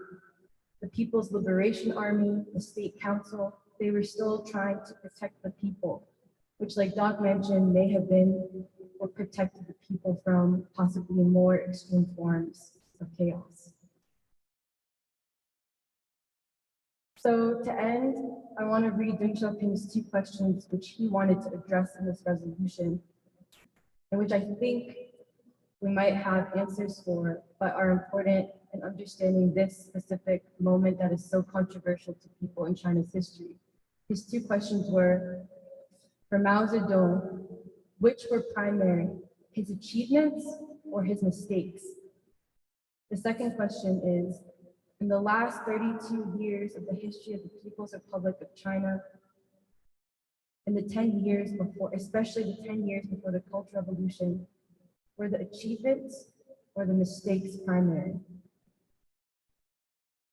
And so I hope through the presentation, some information was provided, especially in a time of so much propaganda and misinformation meant to portray the Communist Party of China as inadequate and actually criminal. The Cultural Revolution, I do not think is an indictment of the Communist Party of China or Mao. I think actually it is a historical lesson, not unlike many countries, a lesson of the importance of the party, the democratic people's dictatorship, and how the party protects and saves the people, and swore to learn from history. Thank you.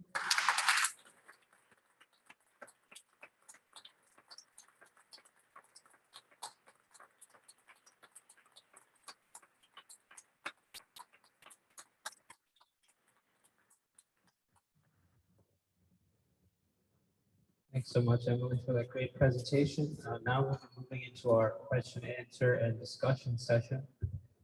Caleb, is that mic on? Okay, just give us a minute to turn that mic on, and then folks can line up to the mic to ask the questions. Michelle, maybe you could just keep on the mic.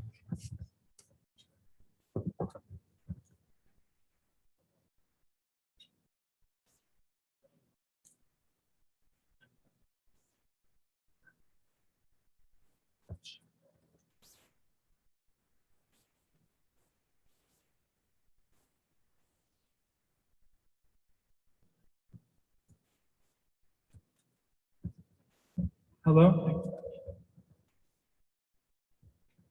Good evening. Thank you so much for those presentations. I felt very uplifted by Mao, and I think it's very important that note that you ended on, the party learning from history and the party protecting the people.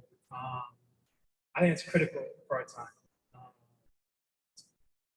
And so my question, earlier, Doc, you had said, you talked about the revolutionary agency. You used this kind of phrase, revolutionary agency. And I was really like, oh, I was very struck by it because it captures this sense, this feeling. Agency already meaning like the ability to kind of move, the ability to kind of like ability toward power, so to speak, or to achieve purpose.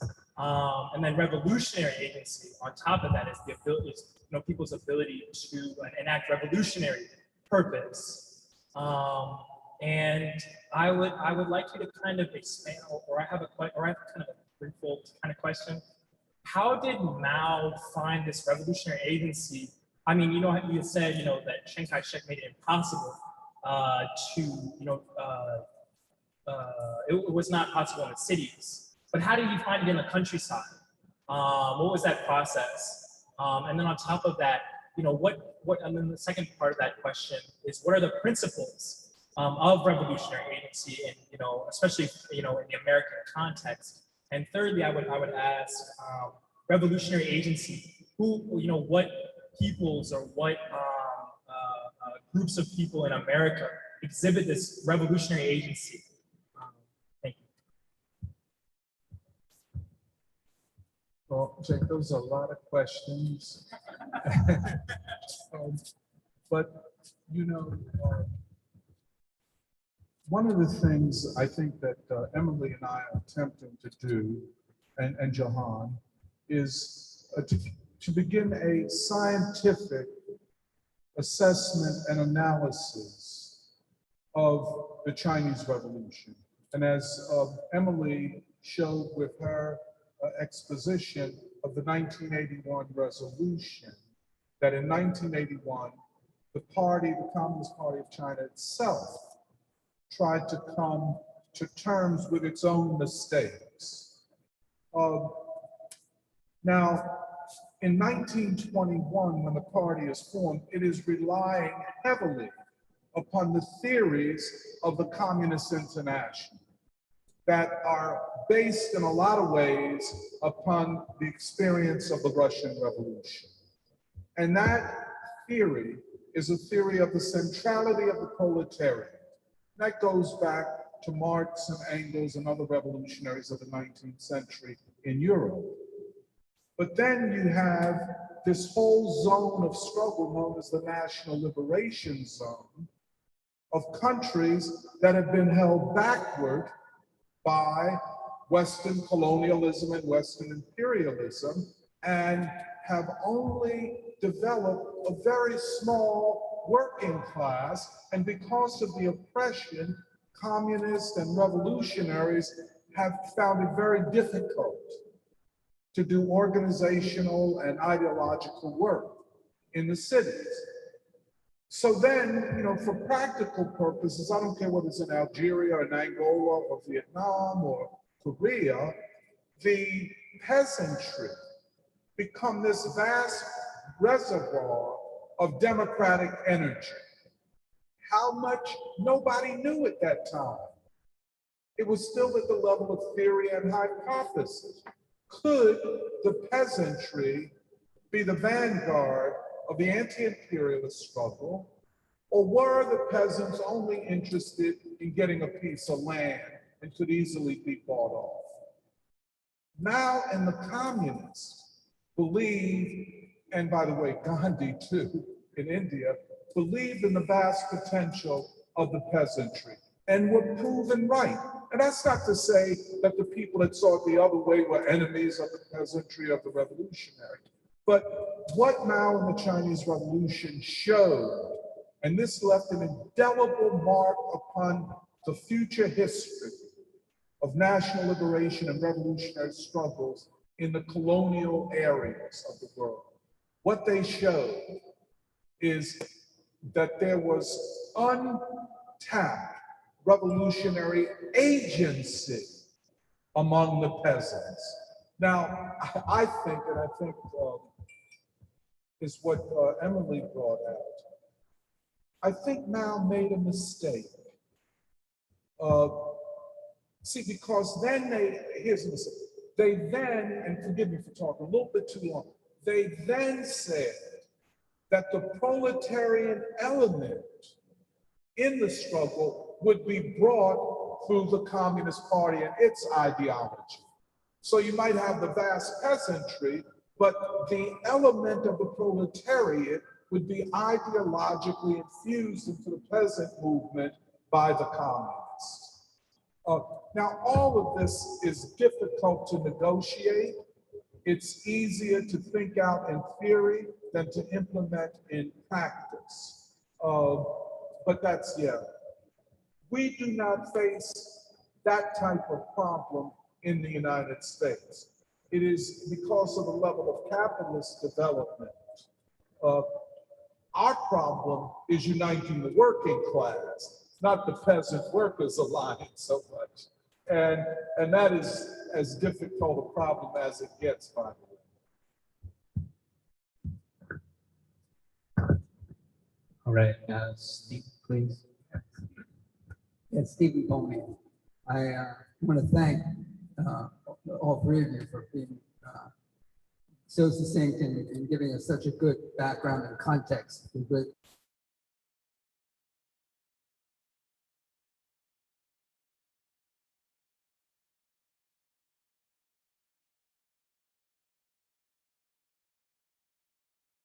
I don't want to put anything down here, but the issue of self-criticism.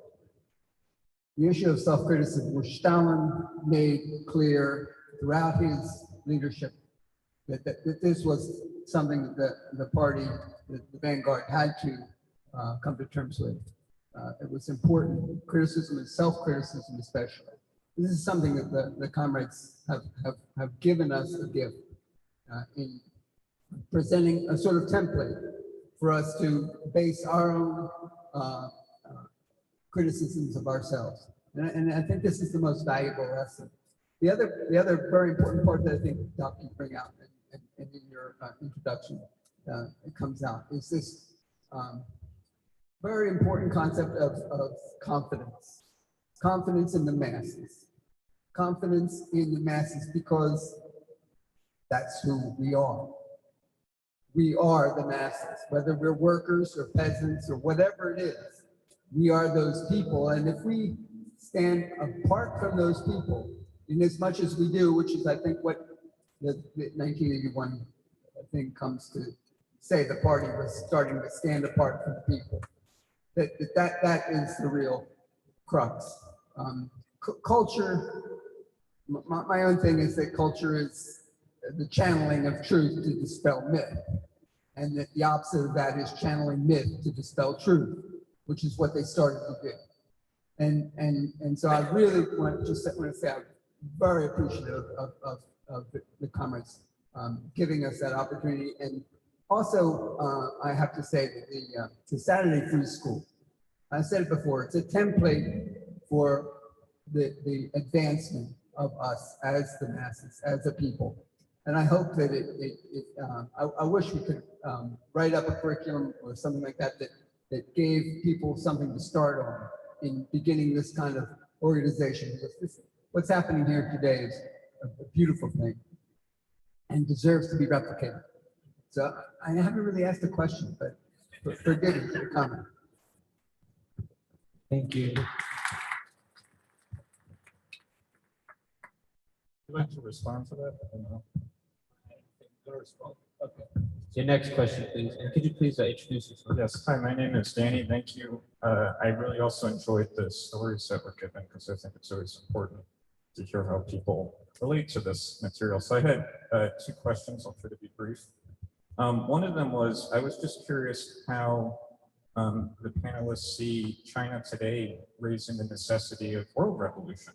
So you brought up February 1917 when people in Russia overthrew the Tsar. That fall or winter, that October, famously the Bolsheviks take power in order to turn the whole world war into a civil war against the capitalists. I mean, the ends of that revolution was to pose the question to the rest of the world: are you going to let your countries kill socialists, or are you going to make a revolution in your country and unite the people together?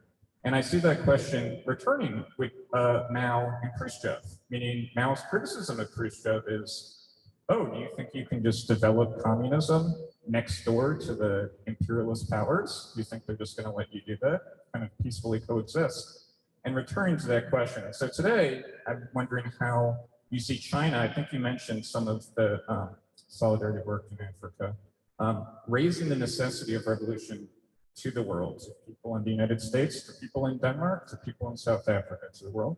And then my second question would be how you see Mao's self-understanding as a Marxist with respect to democracy, so people's democracy, meaning perhaps before Marx and Engels were Marxists, maybe we're never that, they were radical Democrats, they were communists, and their experience of 1848, which Marx famously called the farce, was that it was a farce of the French Revolution from the 18th century, of a people's democratic revolution, that it was a farcical democratic revolution, that the people came together to vote for a counter-revolutionary tyrant, Louis Bonaparte, right, the farce of his uncle. And it seemed that that was, for Marx, something very important, and it goes to this question of proletariat and peasantry. In other words, not a democratic revolution, but who is going to lead the democratic revolution? How is it going to be done? And not just like, numbers like, are there more peasants than workers or something like that? So those are my two questions. Thank you again very much.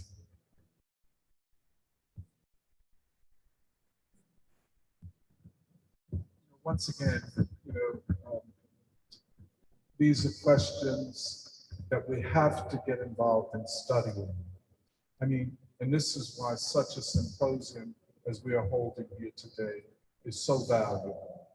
And we're only touching the surface, but you're absolutely right. This is not post-1970 in the world where, for those that don't know, after 1917, communist parties popped up all over the world as ways of supporting the Russian Revolution, but in supporting the revolution in ways of avoiding war, internationalism, and we call it the Communist International, the common term, and it helped set up communist parties, including the one in China. But today, you're right, the 21st century is, I think, vastly different politically than the 20th century. And that is to say that the power of the working masses represented in state power, and this is why I think China is very important, because it's 1 in every 5 human beings. So here you have, and this is, people debate this, what type of state exists in China? I think it is a state of the whole people. That is, there is no, and I think this is where Mao and the Cultural Revolution, as Emily pointed out, was wrong. After a certain point, there is no effective class opposition to the state of the whole people.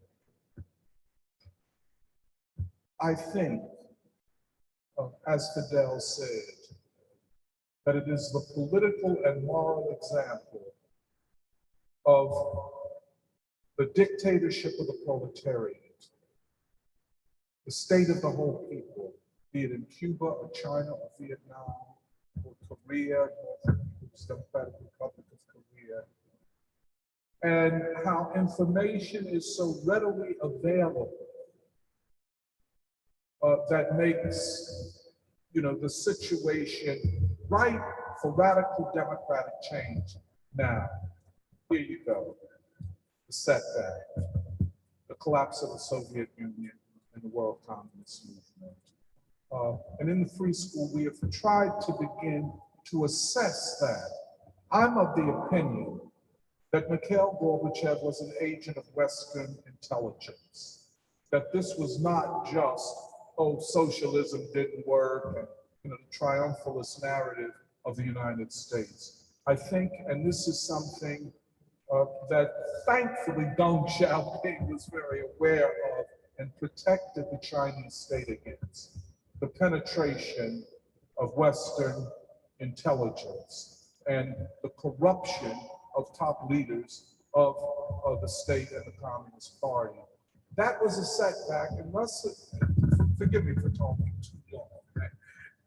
And thus, the logical trajectory of world revolution at this moment is quite different from what it was in 1917 or 1967, for that matter. The last point I would make is that at the forefront of the fight for radical or revolutionary change is the struggle for peace and a revolutionary definition of democracy. Hence, the ideological struggle is so very, very important. The weakness of all of the movements in the United States is the ideological weakness of the American people and of American society. And that's kind of what we work on or try to work on.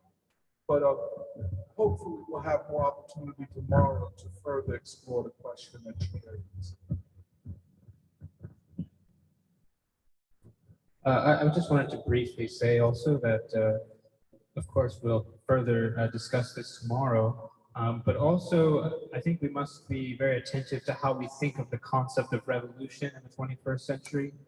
I think one of the great advantages we have is that we live in after nearly a century of revolution from 1917 until now. Of course, with many revolutions also being weakened and undermined, I think our task is to continue the fulfilled revolutions which have been started, not just in China, but here in this society. And one of the other lessons of this panel is that we must not just think of revolution narrowly through the terms of class, but also consider nation in terms of national revolutions, the concept of civilization, which we get from W.E.B. Du Bois, and something the Chinese leadership talks about, national rejuvenation and so on. And finally, the concept of revolution of values, which is what Martin Luther King was talking about. Yeah, I think quickly adding on to what Jahan just said, when you asked the question about world revolution, some of it also goes back to what Doc said about how in China, what they were attempting to do was find the essence, the Chinese essence of, I'm not sure how you put it, the Chinese essence of revolution. And I mean, explicitly in a lot of what the Communist Party of China says is they say that the #1 lesson they learned was that different contexts, different countries will have different revolutions. And I think the question for America is, what will the American Revolution look like? What is the American essence? And I would say it comes from the Black freedom struggle. And I think that is also because in some ways what Du Bois was saying in Black Reconstruction is that the essence of America comes from that heritage. I mean, along with other progressive movements, but I think distinctly in America, that's the heritage we inherit. And I don't know if enough Americans understand it like that. And I also think it reminds me of my favorite quote from King when he's talking about the Montgomery bus boycotts, when he says, in some ways with that step of revolution, he says that through the Montgomery bus boycotts, the African-American people in the heart of the South, they injected humanity back into civilization, specifically American Western civilization. And I think that's something I see as defining revolution in this country. Next question, please. Yeah, hi, Matthew. Thanks also to the speakers and organizers for this very important and informative event. So I guess something that I find interesting about the Cultural Revolution is how it takes place alongside a very different, but in also other ways very similar cultural upheaval in the United States and Western Europe, also among students. And it seems like these student radicals and associated groups were very aware and often very influenced by Maoist China. So I'm wondering, given that they were also sort of aware of what was going on in the West, did Mao and those who were helping carry out the Cultural Revolution, were they influenced by any of these ideas coming out of these, I guess you might call them like Western cultural revolutionaries in a very different sense? Did you identify who these Western radicals are? I guess you could say, everyone from, say, the Black Panthers, the, German student movement, people, the free speech movement in, Berkeley and all across campuses, or even the, anti-racist struggle. Yes, yes.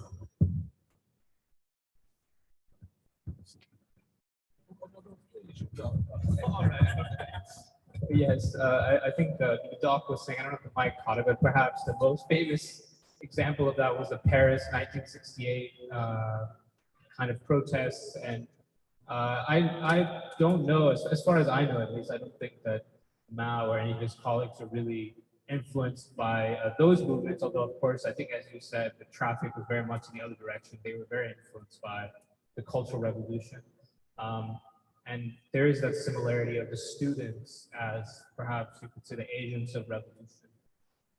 But I think we should be careful in conflating that with a movement like the Black Panther Party, because I think the Black Panther Party, although it was very much influenced by the Chinese Revolution, was a very different kind of phenomenon. I mean, one, it was not necessarily middle-class students, and secondly, it was very much engaged with the Black freedom struggle and the traditions therein, as well as other progressive movements, the Cuban Revolution and so on.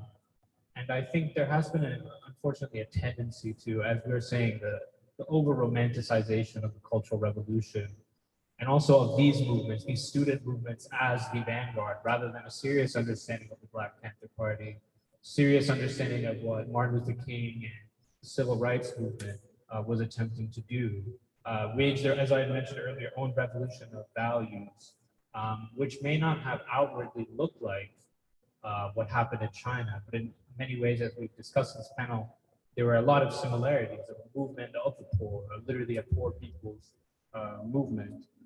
So I think part of what we're attempting to do is also to tackle this kind of thinking about the Cultural Revolution in the left and look to that rather than the initial Chinese Revolution.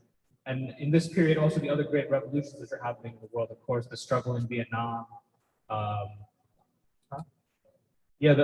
Van Dam movement, the various national liberation movements in Southern Africa.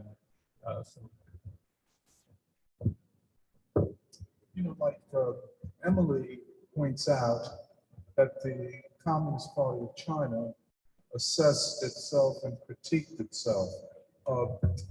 One of the interesting things about the student movement in Paris and what comes after is rather than a movement towards the working class, all of the activists become PhD students and professors.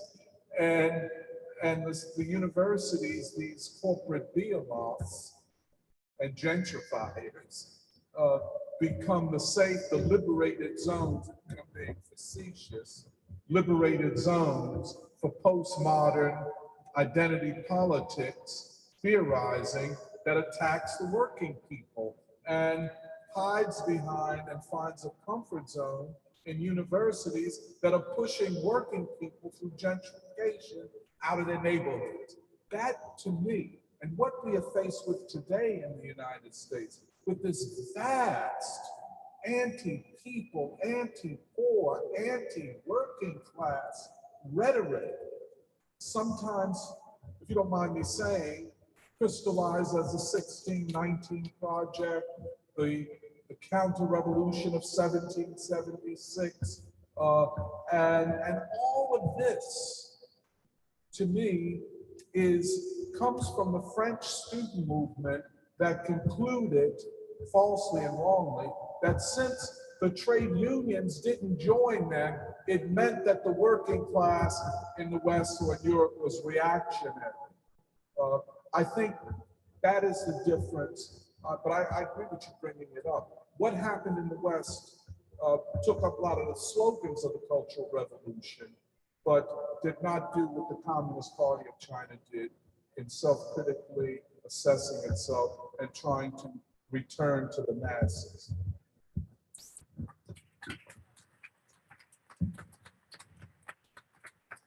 Next question, Ilana. My name's Alana.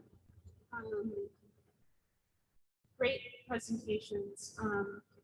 I am just one of many young people who are confused about what is happening in the world and are just trying to figure out how we got here, why things are happening, and it's really, really hard to parse out what is true and what is not. So my question is, how might we learn from the 1981 assessment to deal with the information space filled with propaganda and cancellation? How can we parse assertions of truth about history in a time where America is hostile against the darker nations of the world? Thank you.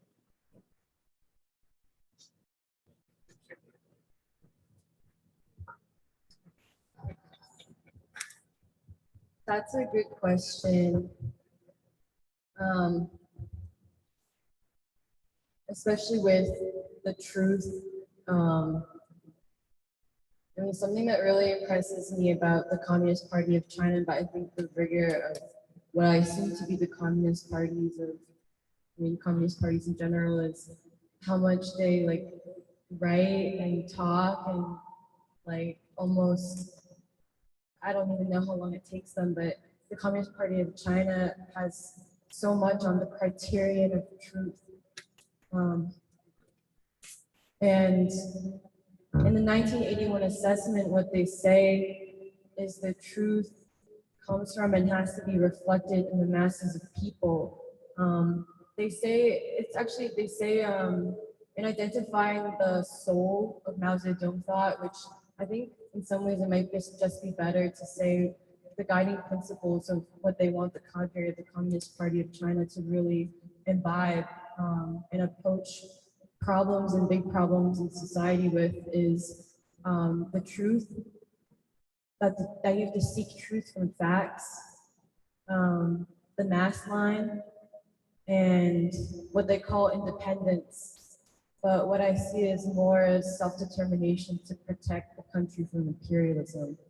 But I think in the truth, and I don't know if this is the most efficient or satisfactory answer, I think the truth, it has to come from the people.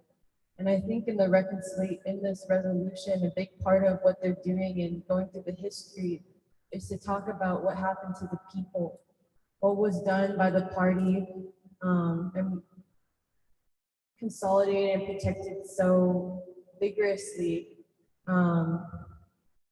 what it did for the people. But also, I mean, the seek truth from facts also relates to the second point about the mass line. Taking the mass line, and maybe this is something Doc can talk about more, because I think it's also a Marxist term. But yeah, it's taking the line of the people. What does it mean to take the line of the people, to stand by the principle of the people? And I think an example that I mentioned in my presentation is about, like, for example, the cancellation of the American Revolution and the cancellation of founding fathers. And how ironic it is that Du Bois, who is one of, if not one of the greatest revolutionaries in America, if not one of the greatest historians in America and the whole world, he studied people like Benjamin Franklin very in depth. People like George Washington, people like Thomas Jefferson, people like Paul Robeson would talk about the unfinished American Revolution and how much it would inspire unborn generations to realize that we have a torch that has been given to our hands when we come out of the womb, but no one is seeming to take up that torch. So I think that's just an example of what is the mass line, the truth versus the question of always, like, for example, cancel culture, who does it actually benefit? And I think that's why I like that definition of revolution in the resolution where they say, a real revolution unites the people and disrupts the enemy. But when your revolution is actually disrupting the people and uniting the enemy, then is that a revolution? I think there are certain movements that have happened in the past years that I think exhibit that. You know, things like Black Lives Matter, how could it be so easily taken out by state apparatuses, including the CIA? Did it disrupt the enemy or did it disrupt the people actually?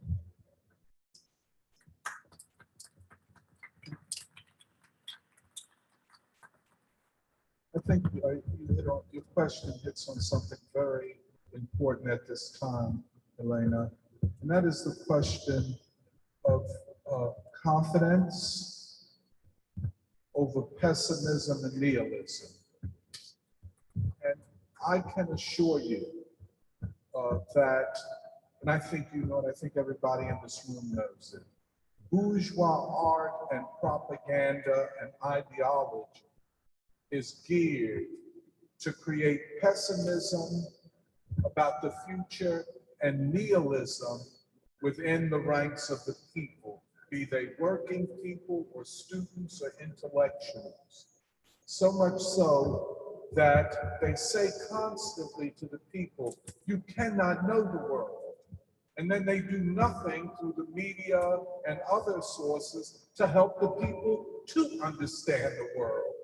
And too often, there are not forums like this one, where people get together, and especially young people, and attempt to understand the world, to understand certain truths about the world. This idea of a post-truth world is damaging to a scientific understanding of events in the world. But I hear you completely, and it is the struggle for the spirit of the people. I know Yvonne and I know Patrice Armstead, we always talk about music. And, you know, Serafina and Jake, well, the free school period is always talking about music and art and literature and how the United States people have produced some of the greatest music, some of the greatest literature, some of the greatest poetry, but nobody knows it. It's not heard. So yeah, we have, this is a part, I would just quickly say, this is a part of the ideological struggle. And we must all, I think, recommit ourselves to the struggle for ideas, for right ideas. And this is what Emily is saying also.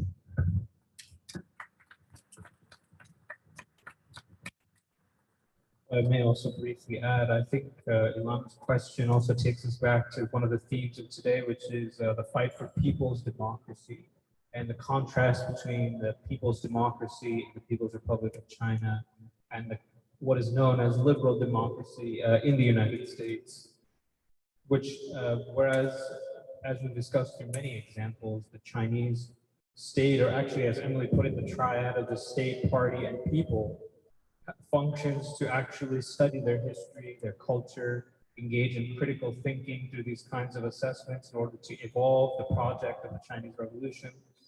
What we have today and have had for many decades is a state which is fundamentally anti-people, which is engaged in the very opposite, engaged in obfuscating history, culture, and it'd be difficult to put together an American triad, perhaps big tech, military industrial complex, and Wall Street, although I think we would have to fit the media in that sense, universities in there as well. And I think these are all working together, colluding in fact, to create this kind of pessimism and nihilism and confusion in young people and pretty much everyone else. So we have to always keep that at the forefront and understand that we are engaged in deep ideological struggle against that. But we are not alone because we have great examples like the Chinese Revolution and the struggle in China today, and also within the United States, we have many examples of people who challenge this and whose work we can complete. So.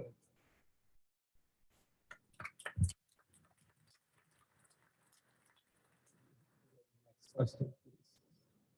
Hello, my name is Arthur.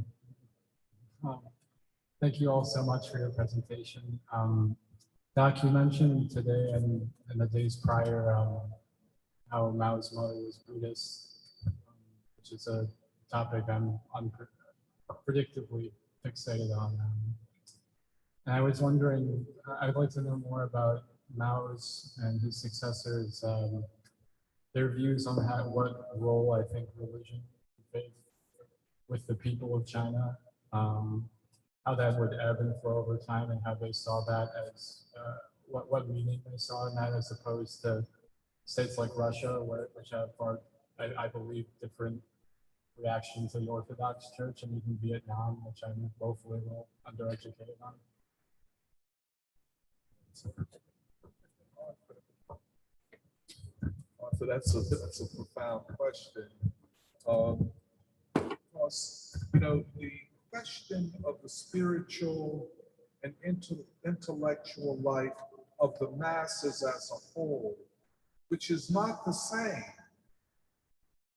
although not necessarily contradictory, to the intellectual and ideological life of the party.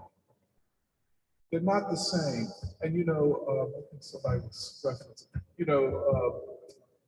Steve Palmier and myself, we were in the Communist Party, and Yvonne was in the Black Panther Party. And, even though we were different, there were similarities. And one big dogmatic mistake that is often made, and I think in China these days, because it seems to me the development of a rich civil and cultural society, and Xi Jinping's speeches that I've heard or read by him, where he seems to be, he understands what they call, they say socialism with Chinese characteristics. To me, it would be, I think the better way would be socialism with Chinese essences. But that's me, and not there. But I think that religion as a manifestation of people's moral and ethical lives is not going anywhere anytime soon. It might, and this is something we have to consider, it might, there might be a renaissance of religion, a rediscovery of the great values of religion, separated from, like, as you know, the Catholic Church hierarchy.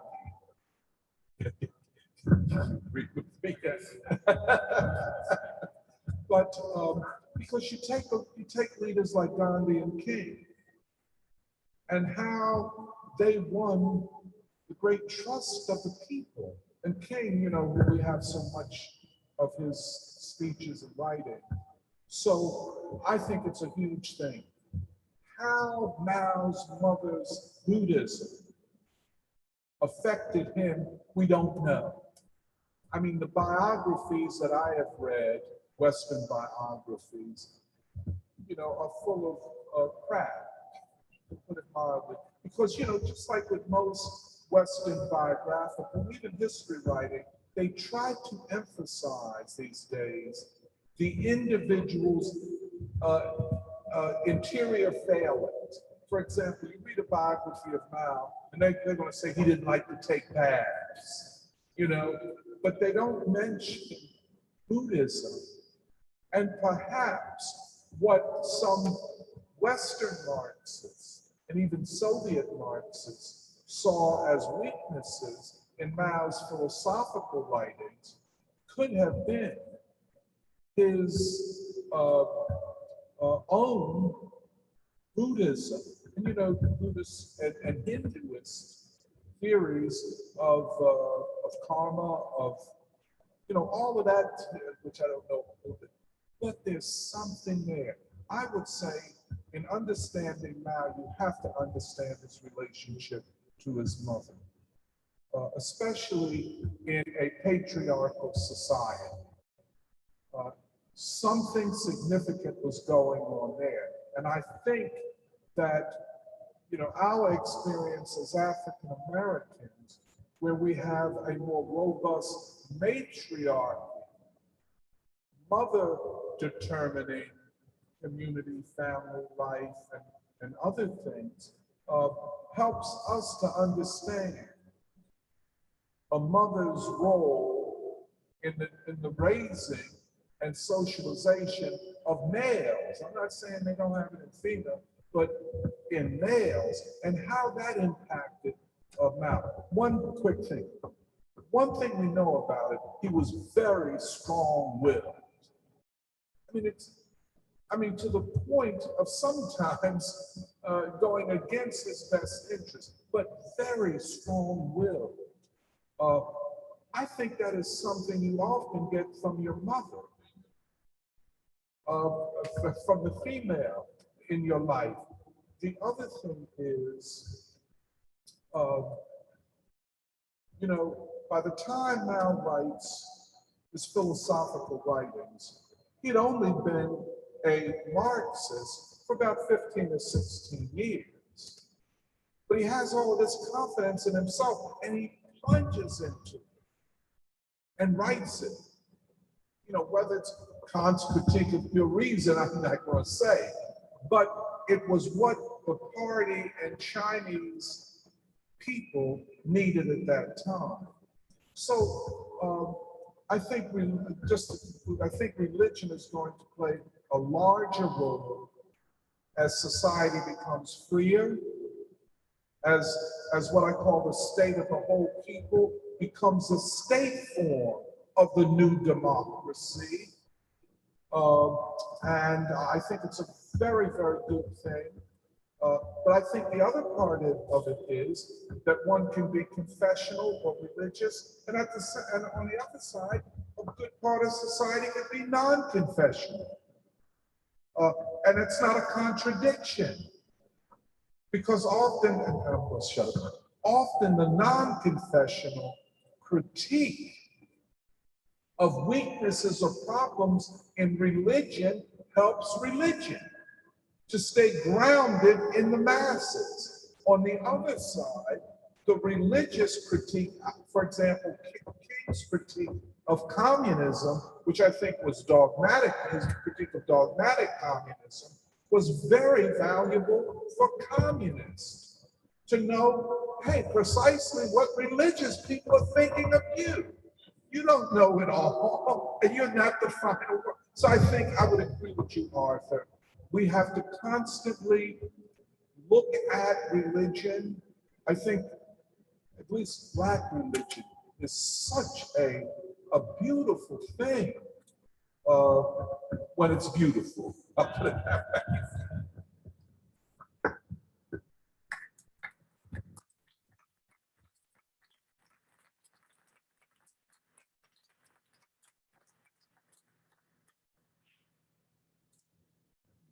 Right, I think we're past our time this evening, so thanks everyone for your questions, and I think we had a great discussion. And oh yeah, schedule tomorrow. Okay.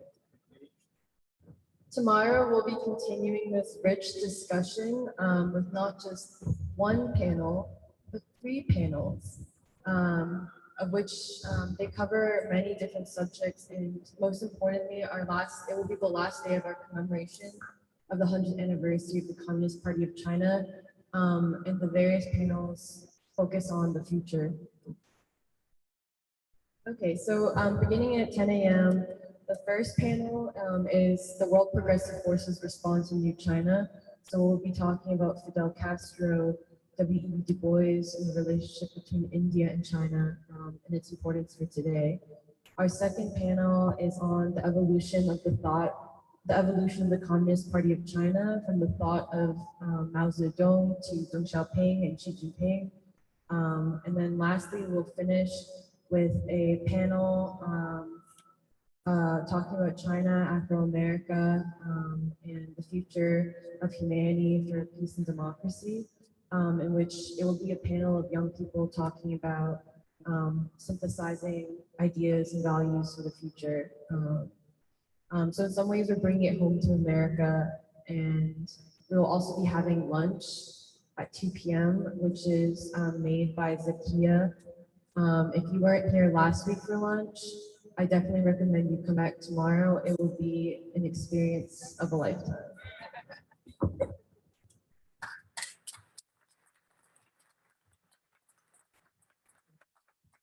So again, we'll be starting at 10:15 a.m. and I think we'll be starting with a film, right, of Mao visit to China. Although we'll be, Du Bois's visit to China, but it features Mao extensively. We'll be starting here with the setup at 8:45 a.m. So please join us at 10:15. And one last thing, which is if you enjoyed tonight's discussion and you haven't so already, please do visit the table at the back, T-shirts featuring Mao and Du Bois. And you can also otherwise make a donation at that table. And okay, thanks everyone.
Right.